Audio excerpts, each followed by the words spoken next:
నమస్తే రైతు మిత్ర పశుపోషణ కార్యక్రమానికి స్వాగతం। ఈ రోజు మన కార్యక్రమంలో పాడి పశువుల్ని ఒకేసారి సామూహికంగా ఎదకు తీసుకురావడం అనే అంశం మీద మనం మాట్లాడదాం।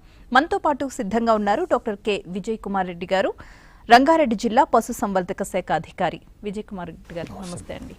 సార్, అసలు ఫస్ట్ ఒకేసారి ఎదకు తీసుకురావడం అనే దాని మీద ఎలాంటి ఉపయోగాలు ఉంటాయి అనే విషయం గురించి ప్రస్తావిద్దాం। అంతకంటే ముందు ఏదైనా కూడా ఏ ప్రక్రియకైనా కూడా యాజమాన్య పద్ధతులు అనేవి చాలా మెరుగ్గా ఉండాలి అని అంటూ ఉంటారు కదా, సరియైన యాజమాన్య పద్ధతుల గురించి మాట్లాడుకుంటే ఏం చెప్తారు మీరు? ఓకే అమ్మా, దీనికంటే ముందు అసలు దేశంలో మనం ఏ విధంగా ఉన్నాం అనేది ఒకసారి పాడి పరిశ్రమ ఏ విధంగా ఉందనేది మనం పరిశీలించుకున్నట్టయితే, ఇప్పుడు గతంలో మనకు పాడి పరిశ్రమలో పశువుల్లో చాలా ఎక్కువ ఉండేవాళ్ళం, అంటే గేదెల శాతం కానీ ఇవి కానీ మనం ప్రపంచంలో మొదలు పెట్టుకుంటే ఇండియాలో చాలా ఎక్కువ పాపులేషన్ ఉండేది। కానీ అంత పాపులేషన్ ఉన్నా సరే మనం పాడి సమృద్ధిగా లభించేది కాదు, తక్కువ ఉండేది। కానీ ప్రస్తుతానికి మాత్రం మనం ప్రపంచంలోనే మొదటి స్థానంలో ఉన్నాం। తర్వాత ప్రపంచం యొక్క ఉత్పత్తిలో మనం 17% ఆక్రమించాం ఇప్పుడు ప్రస్తుతం। అయితే ఇంకా మనము ఈ జాతీయ పాడి పరిశ్రమ ఉత్పత్తి ద్వారా మన కేంద్ర ప్రభుత్వం కానీ రాష్ట్ర ప్రభుత్వాలు కానీ వాటి యొక్క ఉద్దేశాన్ని నిర్ణయిస్తూ ఈ మధ్యనే ఒక నేషనల్ ఆర్టిఫిషియల్ ఇన్సెమినేషన్ ప్రోగ్రామ్ అని ఒకటి కార్యక్రమం పెట్టారు। అంటే టోటల్గా అంటే ప్రతి గ్రామంలో ఉన్న అన్ని పశువులకు కూడా ఈ కృత్రిమ గర్భధారణ కార్యక్రమాన్ని చేరవేసి తద్వారా కృత్రిమ గర్భధారణ నుంచి మనకి ఏమైందంటే ప్రొడక్షన్ ఎక్కువ పెద్ద ఉత్పత్తి చేసినట్టయితే, సంకర జాతి యొక్క ఉత్పత్తి చేసినట్టయితే దాని నుంచి వచ్చే దూడల నుంచి మనం ఎక్కువ పాలు తీసుకునే అవకాశం ఉంటుందన్న ఉద్దేశంతో ఆ కార్యక్రమాన్ని కూడా టేకప్ చేశారు। ఆ కార్యక్రమం సందర్భంగా ఇప్పుడు అన్ని రాష్ట్రాల్లో కూడా మనం ఈ కార్యక్రమాన్ని చేపట్టాము। అయితే ఇకపోతే ఏంటంటే తలసరి లభ్యత కూడా చాలా తక్కువ ఉంది। మనం అంటే 375 గ్రాముల వరకు మన ఇండియాలో ఉన్నట్టయితే మన దగ్గరకు వచ్చేసప్పటికి 333 గ్రాములు మాత్రమే తెలంగాణలో ఉంది। ప్రొడక్షన్ లెవెల్స్ కూడా మనం 5.59 మిలియన్ మెట్రిక్ టన్స్ మాత్రమే ప్రొడక్షన్ చేస్తున్నాం। కాబట్టి ఈ ప్రొడక్షన్ని మనం ఇంకా ఇంక్రీజ్ చేయాలి, వీటన్నిటిని కూడా ఒకేసారి మనం పశువుల్ని కనుక మనం ఇంకా పాడి పరిశ్రమని అభివృద్ధి చేయాలన్న ఉద్దేశంతో కొన్ని పథకాలను కూడా ప్రభుత్వం ప్రవేశపెట్టింది। అయితే ఇప్పుడు మన తెలంగాణ రాష్ట్రంలో కూడా చూసుకున్నట్టయితే మనం 5.5 మిలియన్ మెట్రిక్ టన్స్ యొక్క ఉత్పత్తిలో మనం స్థానం ఆక్రమించాం। ఇకపోతే మీరు అన్నట్టు పాడి పశువుల్లో యాజమాన్య పద్ధతులు అంటే మనం సరైనటువంటి పోషణ చేసినట్టయితే పాడి ఉత్పత్తిని మనం ఇంక్రీజ్ చేసుకునే అవకాశం ఉండదు, అంటే పెంచుకోవచ్చు। ముందు పాడి పరిశ్రమ ఏర్పాటు చేయాలన్నప్పుడే ఒక వ్యక్తి తన పాడి పరిశ్రమకు ఉన్నటువంటి వనరులు ఏంటి, అంటే దానికి సరైనటువంటి ల్యాండ్ ఉందా, అంటే మనం స్థలము ఏర్పాటు చేసుకోవడానికి, గడ్డి పెంచుకోవడానికి। ఎందుకంటే పశుపోషణలో ముఖ్యమైనటువంటి పాత్ర ఏంటంటే ఖర్చు ఎక్కువగా అయ్యేది మనకు పశుపోషణలో ముఖ్యంగా దానా మీదనే, అంటే వాటికి పెట్టేటువంటి గడ్డి మీద కానీ మేత మీద కానీ, మేతలో కానీ తర్వాత వాటికి అందించేటువంటి దానిలోనే ఖర్చు ఎక్కువ ఉంటుంది। కాబట్టి వాటిని అధిగమించాలంటే తనకు సరైనటువంటి స్థలం ఉందా లేదా అనేది నిర్ణయం తీసుకున్న తర్వాత దాంట్లో మనం పశువు యొక్క పాల ఉత్పత్తి ఉన్నటువంటి జాతిని మనం ఎంపిక చేసుకోవాలి। అంటే ఆ పశువు పాడి బాగా ఇస్తుందా ఇవ్వదా అంటే దాని లక్షణాలను బట్టి అటువంటి వాటిలో ఉన్నటువంటి వాడిని పశువు పాల ఉత్పత్తి సామర్థ్యాన్ని బట్టి పశువుని ఎంపిక చేసుకోవాలి ఒకటి। రెండవది ఏంటంటే పశువుల్లో పునరుత్పత్తి కార్యక్రమం ఉంటుంది। పునరుత్పత్తిని కూడా సక్రమైనటువంటి టైంలో, అంటే ఎదకు ఎప్పుడు రావాలంటే మనం 60 నుంచి ఈన్న పశువు అయితే 60 నుంచి 90 రోజుల్లో ఎదకు రావాలి అనేటువంటి కార్యక్రమాన్ని మనం చేపట్టి 90 రోజుల్లో కనుక అతను దాన్ని కృత్రిమ గర్భధారణ కానీ లేకపోతే తనకు అందుబాటులో ఉన్నటువంటి మంచి జాతి అయినటువంటి మేలు జాతి దున్న నుంచి కానీ సంక్రమణ చేయించినట్టయితే ఎదకు నిలిచే అవకాశం చాలా ఎక్కువ ఉంటుంది। కాబట్టి ఆ విధంగా పునరుత్పత్తిని మేనేజ్ చేసుకోవడం కానీ, తర్వాత వాతావరణ ప్రభావం కూడా ఉంటుంది వీటి మీద। వాతావరణం ఏంటంటే గేదెలు మామూలుగా ఎండాకాలంలో ఒట్టిపోతాయి। ఎందుకు అంటే ఎండాకాలం ఉన్నటువంటి టెంపరేచర్ ఆ గేదెలకు సరిపడదు, అంటే 30 డిగ్రీల లోపు టెంపరేచర్ ఉంటే మాత్రమే పశువులు ఎదకొస్తూ ఉంటాయి గేదెలు। ఆవులు ఎండాకాలంలో కూడా ఎదకొస్తుంటాయి, రౌండ్ ది ఇయర్ వస్తుంటాయి, కానీ గేదెల్లో మాత్రం వాతావరణ ప్రభావం చాలా ఎక్కువ ఉంటుంది। కాబట్టి ఆ వాతావరణ ప్రభావాన్ని మనం తగ్గించుకోవాలంటే మనకున్నటువంటి షెడ్లో కానీ మొత్తం పూర్తిగా చల్లటి వాతావరణాన్ని క్రియేట్ చేయాలి। అంటే మనం వాటి మీద నీళ్లు చల్లడం కానీ, తరచుగా కడుగుతూ ఉండడము, వాటికి సమీకృతమైనటువంటి దానా కూడా అందిస్తే మినరల్స్ పోషకాలు, ఎందుకంటే ఎండాకాలంలో పచ్చిమేత సమృద్ధిగా లభ్యం కాదు కాబట్టి సమీకృత దానా కానీ ఇవన్నీ కానీ మనం అందిస్తే వాటికి ఒక మినరల్స్, మాంసకృతులు కానీ ప్రోటీన్స్ కానీ ఇవన్నీ అంది తర్వాత శక్తినిచ్చేటువంటి పోషకాలు ఇవన్నీ కూడా అంది పశువు సకాలంలో ఎదకొచ్చే అవకాశం ఉంటుంది। తర్వాత పౌష్టికాహారం కూడా ఇప్పుడు తమ చెప్పినట్టు పౌష్టికాహారం యొక్క ప్రాముఖ్యత కూడా చాలా ఇంపార్టెంట్ అన్నట్టు। తర్వాత పాలు, అంటే మనం పాడి ఉత్పత్తి చేస్తాం కానీ మార్కెట్ ఉందా లేదా మనకు, అంటే మార్కెట్ వసతి ఉంటేనే అతనికి లాభదాయకంగా ఉంటుంది। తర్వాత మార్కెట్లో ఇప్పుడు డిమాండ్ ఏముంది, ఆవు పాలకు ఎక్కువ డిమాండ్ ఉందా, గేదె పాలకు డిమాండ్ ఉందా, అంటే రెండు పరిశీలించుకోవాలి అతను। పరిశీలించుకొని ఆ విధంగా చేసినట్టయితే పాడి పరిశ్రమలో యాజమాన్య పద్ధతులు ఇవన్నీ అవలంబిస్తే తప్పకుండా లాభసాటి అన్నటువంటి కార్యక్రమంగా చేయగలుగుతామండి। అంటే సరైన యాజమాన్య పద్ధతులు అంటే ఏంటి సార్? సరైన యాజమాన్య పద్ధతులు అంటే ఇప్పుడు చెప్పినట్టు అతను పశువుని పునరుత్పత్తి కార్యక్రమాన్ని సక్రమంగా చేయించాలి. అంటే ఎప్పుడు ఎదకు రావాలంటే సంవత్సరంలో 12 నుంచి 14 నెలల్లో ఒక దూడ వచ్చేటట్టుగా ఈ కార్యక్రమాన్ని చేపట్టాలి. ఎందుకు అంటే మనకేమవుతుంది, ఒక్క నెల అతను ఎదను మిస్ అయినా కూడా సుమారుగా 1000 నుంచి 1500 రూపాయలు నష్టపోతాడు. ఎందుకు అంటే ఒక నెల పాడిని తను కోల్పోతాడు అన్నట్టు. అందుకని మనం 12 నుంచి 14 నెలలు కార్యక్రమం ఎందుకు అంటున్నాం అంటే, మామూలుగా గేదెలన్నీ కూడా 270 రోజులు పాలిస్తాయి. 270 రోజుల పాలు 300 ఆవులు ఇస్తుంటాయి. అయితే ఈ కార్యక్రమాన్ని మనం ముందే కనుక చేపట్టినట్టయితే ఏమవుతుందంటే ఒట్టిపోయే కాలం తగ్గుతుంది. అంటే మనం పాడి ఇవ్వకుండా పాలు ఎండిపోయేటువంటి కాలం తగ్గుద్ది. కాబట్టి ఆ ఒట్టిపోయే కాలంలో ఎక్కువ తనకు మేపు ఖర్చు కానీ ఇవన్నీ అధికంగా ఉంటాయి. ఆ ఖర్చును తగ్గించుకోవడానికి అవకాశం ఉంటుంది. కాబట్టి అటువంటి పునరుత్పత్తిని మనం తీసుకోవాల్సి ఉంటుంది. అదొక పద్ధతి. రెండోది, పశువు ఎదను కూడా సక్రమంగా గమనించాలి. అంటే ఎదకు వస్తూ ఉంటాయి, ప్రతి పశువు కూడా ఎదకు వస్తూ ఉంటుంది. ఆవుల్లో అయితే 18 నుంచి 24 గంటలు ఎద ఉంటుంది. తర్వాత గేదెల్లో అయితే 24 నుంచి 36 గంటల వరకు కూడా ఎదకాలం ఉంటుంది. కానీ ఈ పోషకాలు కూడా సరిగా అందించలేని పక్షంలో ఏమవుతుందంటే ఆవులో తర్వాత ఎద అనేది కొంచెం వీక్గా ఉంటుంది. వీక్ ఎద ఉంటుంది, సరిగా కనిపించదు, లక్షణాలని ప్రస్ఫుటంగా కనిపించదు. కాబట్టి దాన్ని కూడా గమనించుకొని యాజమాన్య పద్ధతుల్లో ఇది పాటించుకోవాల్సి ఉంటుంది. రెండవది, షెడ్ కానీ, దానికి షెడ్ నిర్మించినప్పుడు కానీ గాలి ఫ్రీగా మూవ్ అయ్యేటట్టు ఉన్నటువంటి షెడ్డులు నిర్మించుకోవడము. తర్వాత వాటికి చదునుగా అంటే ప్లేస్లో కూడా ఎప్పటికప్పుడు శుభ్రపరచుకోవాలి. లేదు అంటే ఏమవుతుందంటే శుభ్రంగా లేని షెడ్డులో ఏదైనా బ్యాక్టీరియా ఇన్ఫెక్ట్ అయ్యి మాస్టైటిస్ అని అంటే పొదుగువాపు వ్యాధి వచ్చే అవకాశాలు ఉంటాయి. తర్వాత ఇతర జబ్బులు కూడా సంక్రమించే అవకాశం ఉంటుంది. కానీ షెడ్ నీట్గా ఇట్లాంటి అన్ని నీట్గా మెయింటైన్ చేసుకున్నట్టయితే పాడి పరిశ్రమలో లాభాలు ఉంటాయి. అంటే సార్ ఎద లక్షణాలను ఎలా గుర్తించాలంటారు? మంచి ప్రశ్నమ్మా. ఇది ఎద లక్షణాలు అనేది చాలా ముఖ్యమైనటువంటిది. ఇప్పుడు ఏంటంటే పాడి పరిశ్రమ ఇందాక తమరికి చెప్పినట్టు మనం రైతులకు సూచనలు ఇచ్చినటువంటి పునరుత్పత్తి కార్యక్రమంలో ఏంటంటే ముఖ్యమైనటువంటిది ఎద. పశువు అన్నీ కూడా ఇందాక తమ చెప్పినట్టు ఎదకు వస్తూ ఉంటాయి. అంటే ప్రతి 21 రోజులకి ఋతుక్రమంలో వాటికి మారుతూ ఉంటుంది. కాబట్టి ప్రతి 21 రోజులకి ఎదకు వస్తూ ఉంటాయి. అయితే ఈ ఎదను గమనించాల్సింది ఏంటంటే, మరి చలికాలంలో అయితే మాత్రం గేదెల్లో బాగానే కనిపిస్తూ ఉంటుంది ఎద, ఎండాకాలంలో మాత్రం ఎద కనిపించకపోవడం ఉంటుంది.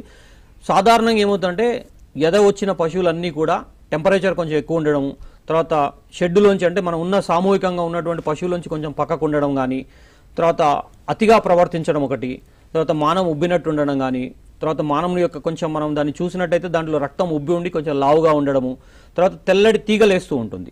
అంటే తెల్లటి మన కోడిగుడ్డు సొన లాంటి తెల్లటి తీగలేస్తూ ఉంటుంది. అలాంటి లక్షణాలు ఉండడం, ఇతర పశువులు తన పైన దాటినప్పుడు అట్లే నిలబడి ఉండడము, తర్వాత తను ఇతర పశువుల మీద దాటడము, అరుస్తూ ఉండడం. అంటే ఆవుల్లో అయితే చాలా ఎక్కువ ప్రస్ఫుటంగా కనిపిస్తుంది, గేదెల్లో కాస్త కొంచెం తక్కువ కనిపిస్తుంటాయి. ఇవన్నీ కూడా మనకు ఎదకు సంబంధించినటువంటి లక్షణాలండి అవి. రైట్ అండి. అయితే ఈనిన పశువుని ఎన్ని రోజులు కట్టిస్తే రైతుకి ఎక్కువ అధిక పాల దిగుబడి వస్తుంది? మామూలుగా మనం ఇప్పుడు ఇందాక చెప్పినట్టు ఆవు పెయ్యలు కానీ, తర్వాత మనం గేదె పడ్డలు కానీ, అంటే పడ్డలు అంటే ఈ ఫర్స్ అప్పుడే ఇంకా అప్పటికి ఈననటువంటి కార్యక్రమాలు చేపట్టినప్పుడు ఇప్పుడు మనం పెంచినప్పుడే చిన్నప్పటి నుంచే వాటిని కనుక సక్రమంగా పెంచుకున్నట్టయితే 15 నుంచి 21 నెలల్లో అవి ఎదకొచ్చేయాలి. వచ్చేసి మనకు 30 నెలల్లో మనం వాటిని సూడి తీసుకోవాలి. ఏది వాటిలో అయితే. అదే గేదెల్లో అయితే 24 నుంచి 30 నెలల్లో వచ్చేస్తే ఆ లోపల మనకు ఈనేటట్టుగా చూసుకోవాలి. అంటే 2 సంవత్సరాలకి వీటిని కట్టేటట్టుగా చూసుకొని యాజమాన్య పద్ధతులు చేసినట్టయితే వస్తుంది. తర్వాత మీరు అడిగినట్టు మనము దాన్ని కరెక్ట్ టైంలో, అంటే నేను 30 ఈన గేదెలు ఉన్నట్టయితే, ఈదిన పశువులు ఏవైనా ఉన్నట్టయితే వాటికి 60 నుంచి 90 రోజుల్లోనే కట్టించాలి. మామూలుగా సాధారణంగా పశువులన్నీ కూడా 30 రోజులు ఎదకొస్తాయి. అంటే ఈయన 30 రోజులకి ఎదకొస్తాయి. కానీ ఆ ఎదలో ఏమవుతుందంటే వాటిలో గర్భాశయంలో కానీ ఇటువంటి క్రిములు కానీ అట్లాంటివి ఏమైనా ఉన్నా, తర్వాత గర్భాశయం కూడా పూర్తిగా తయారవదు. అంటే రెండోసారి మళ్ళీ పిండాన్ని మోయడానికి అంటూ తయారు కాదు. కాబట్టి అది నార్మల్ సైజ్కి రావడానికి 45 డేస్ పడుతుంది. ఆ 40 రోజుల తర్వాత మనకి ఎప్పుడు ఎదకొచ్చినా కూడా మనం తీసుకొని 90 రోజులు చేసినట్టయితే ఎద సక్రమంగా నిలుస్తుంటుంది. రైతులకు కూడా నష్టం ఉండదు. అంటే 12 నుంచి 14 రోజుల్లో తను దూడని పొందుకున్నట్టు అవుతాడు. అదర్వైజ్ ఇంకోటి ఏమవుతుందంటే, రెండో కారణం ఏంటి అంటే మనకి పాడి పరిశ్రమ ఇప్పుడు మామూలుగా సాధారణంగా పాడి పరిశ్రమను మనం కంటిన్యూగా పాలు పెండుకుంటూ పోయింది అనుకోండి, ఎక్కువ కాలం అంటే 7-8 నెలలు వచ్చిన తర్వాత ఏమవుతుందంటే ఈ పోషకాలు ఏవైతే ఉన్నాయో తన శరీరంలో ఉన్నటువంటి పోషకాలన్నీ కూడా పాల రూపంలో బయటికి వెళ్ళిపోతాయి. ఆ బయటికి వెళ్ళిపోయిన పాల రూపంలో వెళ్ళిపోయిన మినరల్స్ వల్ల అండాశయాలు సరిగా ఎదగకపోవడము, ఎద్ద సరిగా రాకపోవడం, ఇవన్నీ ఉండడము, తర్వాత అతను ఒట్టిపోయే కాలం పెరిగిపోతుంటుంది. ఆ ఒట్టిపోయే కాలం పెరిగిపోవడం వల్ల నష్టం వస్తుంది. అంటే అతను ఇంకా తర్వాత దాన్ని ఎదకు రప్పియాలి, మళ్ళీ కట్టించాలి, ఆ సమయం అంతా కూడా వృధా అవుతుంది. అతనికి మేపు అధికంగా అవి ఖర్చు ఎక్కువ అవుతుంది. కాబట్టి లాభసారిగా ఉండదండి. రైట్ అండి. కాలర్ లైన్ లో ఉన్నారండి. హలో మేడం, నమస్తే అండి. నమస్తే అండి. ఎక్కడి నుంచి కాల్ చేస్తున్నారండి? కోదాడ పక్కన కొండాపురం అండి. ఓకే, మీ ప్రశ్న అడగండి. చెప్పండి అమ్మా. చెప్పండి అమ్మా. మీ ప్రశ్న అడగండి. నమస్తే సార్. నమస్తే అమ్మా. గేదెలు అసలు కట్టు నిలబడట్లేదండి. ఎన్నిసార్లు ఇంజక్షన్స్ వేయించినా కూడా ఇది ఒక్కొక్క దానికి 5-6 టైం వేయించినా కూడా నిలబడట్లేదండి. ఓకే అమ్మా. అయితే ఇప్పుడు దీన్ని మీరు సమీప పశు వైద్యశాల ఉందమ్మా మీకు దగ్గరలో? కటకంగూడలో ఉంది కానీ ఆ డాక్టర్ మాకు అందుబాటులో ఉండట్లేదండి. పక్కన గోపాలమిత్ర అతనితో వేపిస్తున్నాము. ఓకే అమ్మా. అయితే ఇక్కడ కొన్ని కారణాలు ఏముంటాయంటే ఇందాక మీకు చెప్పినట్టు యద లక్షణాలని మనం పూర్తిగా గమనించాలి. ఒకటి, సాధారణంగా ఏమవుతుందంటే యద 3 రకాలు ఉంటుంది. ప్రారంభ దశ, మధ్య దశ, చివరి దశ. అంటే మనం తొందరగా చూడడానికి లక్షణాలన్నీ కూడా ఏమవుతాయంటే ప్రారంభ దశలోనే కనిపిస్తాయి. అంటే గేదె అరవడం కానీ ఇవన్నీ కూడా మనం ప్రారంభ దశలో కనిపిస్తూ ఉంటాయి. మధ్య దశలో కానీ చివరి దశలో కానీ మనం కృత్రిమ గర్భధారణ చేయించినట్టయితే కట్టు నిలిచే శాతం అధికంగా ఉంటుంది. రెండోది ఏంటంటే మనం టైంలో గమనించకపోవడం కానీ. అయితే తమరు 5-6 సార్లు వేయించామంటున్నారంటే తప్పకుండా మీరు దాన్ని సమీప పశు వైద్యశాలలో కనుక చూపించినట్టయితే ఏమవుతుందంటే ఆ గర్భాశయంలో మీకు కోడిగుడ్డు సనలాగా వస్తుందా ఆ తీగ అనేది, లేకపోతే ఏదైనా చీము పట్టినట్టు అంటే తెల్లగా కొంచెం చీము దారలాగా వచ్చినట్టయితే దాన్ని పరీక్ష చేస్తారు. పరీక్ష చేసి దానికి సరైనటువంటి ల్యాబొరేటరీలో పరీక్ష చేసి అది ఏ రకమైనటువంటి మందు ఇస్తే మనకు యాంటీబయాటిక్స్ ఇస్తే కనుక తగ్గిపోతుందనే ఉద్దేశంతో ఆ మందును మనం వాడుకున్నట్టయితే ఆ ఎదను వదులుకోవాలి. అంటే మొదటి ఒక ఎద వచ్చినా కూడా ఈ మందులన్నీ కూడా మనం యాంటీబయాటిక్స్ ద్వారా వాటిని ట్రీట్మెంట్ చేయించి ఆ ఎదను వదిలేసి నెక్స్ట్ ఎదలో కోడిగుడ్డు సొనలాగా మంచిగా వచ్చినప్పుడు మాత్రం చేయించుకోవాలండి. రెండోది తిరిగి పొల్లడం అనే దానికి కూడా ఇంకొకటి ఏంటంటే హార్మోన్స్ ద్వారా కూడా చేయించుకోవచ్చు. మీరు డాక్టర్ గారిని సంప్రదించినట్టయితే ఎద వేసే టైంలో GnRH అంటారు దాన్ని, రిసెప్టాల్ ఇంజెక్షన్ కానీ అలాంటి ఇంజెక్షన్ ఒకటి ఉంటుంది. ఆ ఇంజెక్షన్ వేసుకున్నట్టయితే కట్టే శాతం కొంచెం ఎక్కువ అవుతుంది. అంటే మీరు కట్టట్లేదు అంటారు కాబట్టి ఇవన్నీ కారణాలని మనం అన్నిటిని తీసివేసుకున్న తర్వాత మీరు ఈ మధ్యకాలంలో కూడా యద మధ్యకాలంలో కూడా కొంత సమీకృతమైనటువంటి దాన అందియడము, తర్వాత మినరల్స్ కూడా ఇవ్వండి. మినరల్స్ ఖనిజ లవణాల మిశ్రాన్ని ఒక రోజుకు 50 గ్రాముల చొప్పున ఇచ్చినట్టయితే ఈ 21 రోజుల్లో చూడు నిలిచే అవకాశం చాలా ఎక్కువ ఉంటుంది. ఓకే అమ్మా. అంటే ఆవిడ చెప్పిన సమస్యకి ఏమై ప్రాబ్లం అయి ఉండొచ్చు, ఎందుకు నిలబడట్లేదు? సాధారణంగా పశువుల్లో జరుగుతుంటదండి. అది ఎందుకంటే కొన్ని కారణాలు ఏంటంటే టైమ్ ఆఫ్ ఇన్సమినేషన్, మనం యదను టైంలో కరెక్ట్ చేయించకపోవడం. అంటే నేను ఇందాక చెప్పినట్టు మధ్యస్థలో కానీ చివరి దశలోని కాకుండా ఇంకా చేయకపోవడం. ఏమవుతుందంటే మనకు అండం విడుదల అవ్వడం అనేది, అండాశయంలో బతకడం అనేది అండం విడుదలైన తర్వాత 10 నుంచి 12 గంటలు మాత్రమే బతుకుద్ది గర్భాశయంలో. అదే మనం ఇచ్చిన వీర్యం కూడా ఏమవుతుందంటే 12 గంటల నుంచి 24 గంటల వరకు మాత్రమే బతుకుంటుంది. ఈ రెండు కలయిక ఒకేసారి జరగాల్సిన అన్నప్పుడు మనకేమవుతుందంటే ఆ 2 టైమ్స్ కలవాలి. ఒకటి ఒకే సమయంలో మనం వేయగలిగినట్టయితే అండం విడుదల ఈ రెండు కూడా మనకు కట్టే నిలివేసే అవకాశం ఎక్కువ ఉంటుంది. అలా కాని పక్షంలో ఏమవుతుందంటే అండమన్న చనిపోవడం కానీ, లేకపోతే సెమన్ వీక్ అయిపోవడం, అంటే దానిలో యాక్టివిటీ తగ్గిపోతుంది. అంటే దానిలో ఉన్నటువంటి పోషకాలు 12 గంటలకు వచ్చేటప్పటికి ఆ సెమన్ లో కొంత పోషకాలు ఉంటాయి. ఆ పోషకాల వల్ల అది యాక్టివ్ గా ఉంటుంది. అది యాక్టివిటీ తగ్గిపోయినా కూడా కట్టు నిలిచే శాతం కూడా తగ్గుతూ ఉంటుంది. ఇది ఒక కారణం ఉంటుంది. తర్వాత సాధారణంగా అన్నట్టు మనకి ఏమవుతుందంటే మనం పోషణ సరిగా లేదనుకోండి, పాలు తీసుకుంటూ ఉంటాం, పాలు కంటిన్యూస్ గా పాలు తీసుకుంటూనే ఉంటాం. అప్పుడు ఏమవుతుంది, మినరల్స్ విటమిన్స్ అనేటువంటి సమృద్ధిగా లభించక అవన్నీ కూడా మనకు తగ్గిపోయే అవకాశం ఉండి కట్టు నిలవదు. అలాంటి పరిస్థితులు మనం ఏమవుతామంటే సమీకృత దానాను మనం ఇప్పుడు ఏమవుతుంది, పాడికి సాధారణంగా ఏం చేస్తారు రైతులు అంటే ప్రతి 5 కిలోల వరకు పచ్చిమేత కనుక సమృద్ధిగా మనం 30 కిలోల నుంచి 25 నుంచి 30 కిలోల పచ్చిమేత వేయడము, ఒక 5 కిలోల ఎండుగడ్డి వేయడము, వాటికి తోడుగా 1 కిలో దాన పెడతాం.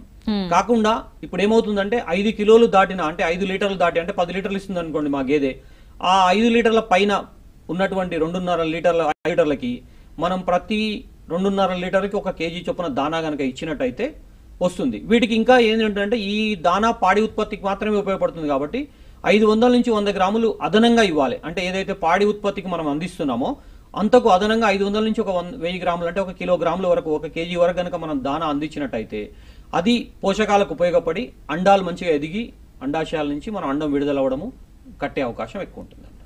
రైట్ అండి. అయితే పశువుని ఆలస్యంగా పొర్లిస్తే రైతుకు కలిగే నష్టం ఏంటి? అదే ఇందాక చెప్పినట్టు ఏమవుతుందంటే మనం లేట్ గా చేయడం వల్ల మనం పాడి ఉత్పత్తి ఫస్ట్ కాలర్ లైన్ లో ఉన్నారండి, దీని గురించి మనం నెక్స్ట్ మాట్లాడదాం. హలో హలో, ఎక్కడి నుంచి కాల్ చేస్తున్నారండి, మీ పేరు? నా పేరు ప్రసాద్ అండి, బామ్నీతి విలేజ్, నిర్మల్ జిల్లా అండి. ఓకే, మీ ప్రశ్న అడగండి. మా గేదె అక్టోబర్ 2 అంటే దాదాపు 14 మంత్స్ అయింది సార్ మేడం.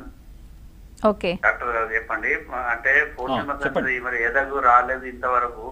అది గర్భధారణ అయినట్టు మనం నిర్ధారణ చేసుకోవాలంటే ఎట్లా? ఓకేనండి. మీరు ఫోన్ చేసిన 14 months అయితే ఇంకా పాలిస్తుంది. ఓకే, ఇది రోజు 1 లీటర్ ఒక ఊట ఇస్తుంది. ఇందాక చెప్పినట్టు గేదె మీరు తొందరగా కట్టించుకుంటేనే మనకు సూడి నిలిచే అవకాశం చాలా ఎక్కువ ఉంటుందని చెప్పానండి. ఎందుకు అంటే పోషకాలన్నీ కూడా మీరు పాలల్లో తీసుకుంటున్నారు.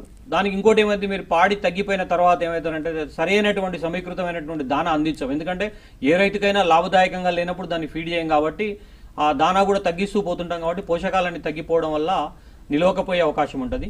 అయితే మీరు సమీప పశువైద్యశాలలో మీరు సంప్రదించండి ఒకసారి. ఎవరినైనా దాన్ని గర్భాశయాన్ని పరీక్ష చేస్తారు. మీరు అనుకున్నట్టుగా బయట ఎక్కడన్నా మీరు బయటికి వదిలినట్టయితే ఎక్కడన్నా ఏదైనా నాటుకు దున్న కానీ ఏమైనా దున్నలుంటైతే దాటి ఉండే అవకాశం ఉంటే అది సూడి ఉందో లేదో తెలియజేస్తారు. లేని పరీక్షలో వాటి అండాశయాల్ని పరీక్ష చేస్తారు. అంటే అండాశయంలో విడుదలయ్యేటువంటి అవకాశం ఉందా లేదా, అండాలు ఎదిగినాయా లేదా, అండాశయాలు ఏ విధంగా ఉన్నాయి. అంటే అండం కొన్నిట్లో స్తబ్దతగా ఉంటుంది. ఒక్కోసారి ఏమవుతుందంటే మనం చలికాలంలో కాబట్టి ఇప్పుడు మంచి సీజన్ ఇది, ఈ సీజన్లో కనుక మనం ఒకసారి వాటిని పరీక్ష చేయించినట్టయితే వాటి కదలికలో రావడం వల్ల రక్త ప్రసరణ పెరిగి కూడా ఎదకొస్తాయి. మీరు ఎటువంటి మందులు వాడకుండా కూడా రక్త ప్రసరణ పెరిగి ఆ రక్త ప్రసరణ ద్వారా ఎదకొచ్చే అవకాశం ఉంటుంది. ఇప్పుడు మనకు పచ్చిమేత కూడా సమృద్ధిగా ఉంది కాబట్టి తప్పకుండా ఎదకొస్తుంది. మీరు మరొకసారి వాటిని పరీక్ష చేయించినట్టయితే డాక్టర్ గారిని సంప్రదించి చేయించండి. ఇక ఎదకిచ్చేటప్పుడు మాత్రం ఇందాక చెప్పినట్టు GnRH ఒకటి వాడుకుంటే మాత్రం ఎద అవకాశం ఉంటుంది. కాకపోతే ఏంటంటే మీరు పశువైద్యశాల డాక్టర్ని సంప్రదించినట్టయితే ఏ రకమైనటువంటి హార్మోన్ వాడాలనేది అతను చూస్తాడు. ఒక్కోసారి ఏమవుతుంది, కొన్ని పశువులు ఎదకొస్తూనే ఉంటాయి, కంటిన్యూస్గా వస్తూనే ఉంటాయి. అంటే నెల ప్రతి 21 రోజులకు ఎదకొస్తూనే ఉంటాయి. కానీ వాటిపైన అండాశయం మీద ఒక సిస్ట్ ఉంటుంది. కార్పస్ లూటియం అలాగే పర్మనెంట్గా ఉండిపోవడం వల్ల ఆ సిస్ట్ వల్ల ప్రొజెస్ట్రాన్ హార్మోన్ రిలీజ్ అయ్యి కట్టు నిలవకపోవడం, ఎదకొస్తూనే ఉంటుంది కానీ కట్టు నిలవదు. ఇలాంటి పరీక్షలన్నీ కూడా చేయించుకున్నట్టయితే మీకు దాన్ని కట్టించుకునే అవకాశం ఉంటుందండి. రైట్ అండి. మనం పశువుని ఆలస్యంగా పొర్లించినట్లయితే రైతుకు కలిగే నష్టం ఏంటని మాట్లాడుకుంటున్నాం. సాధారణంగా మనం ఇందాక చెప్పుకున్నట్టు పాడి పరిశ్రమ లాభసాటిగా ఉండాలంటేనే పునరుత్పత్తి కార్యక్రమాన్ని సక్రమంగా మేనేజ్ చేసుకోవాలి కరెక్ట్గా. అంటే ఎదను మనం సరిగ్గా కరెక్ట్ టైంలో ఎదకు రప్పించుకొని పశువును కట్టించుకున్నట్టయితే లాభసాటిగా ఉంటుంది. అలా కాకుండా మనం ఏం చేస్తామంటే పాలు వస్తున్నాయి కదా అని చెప్పి మన రైతులందరికీ కూడా ఏముంటుందంటే పాడి అప్పుడు కట్టిస్తే గనక ఒక అపోహ ఉంటుంది.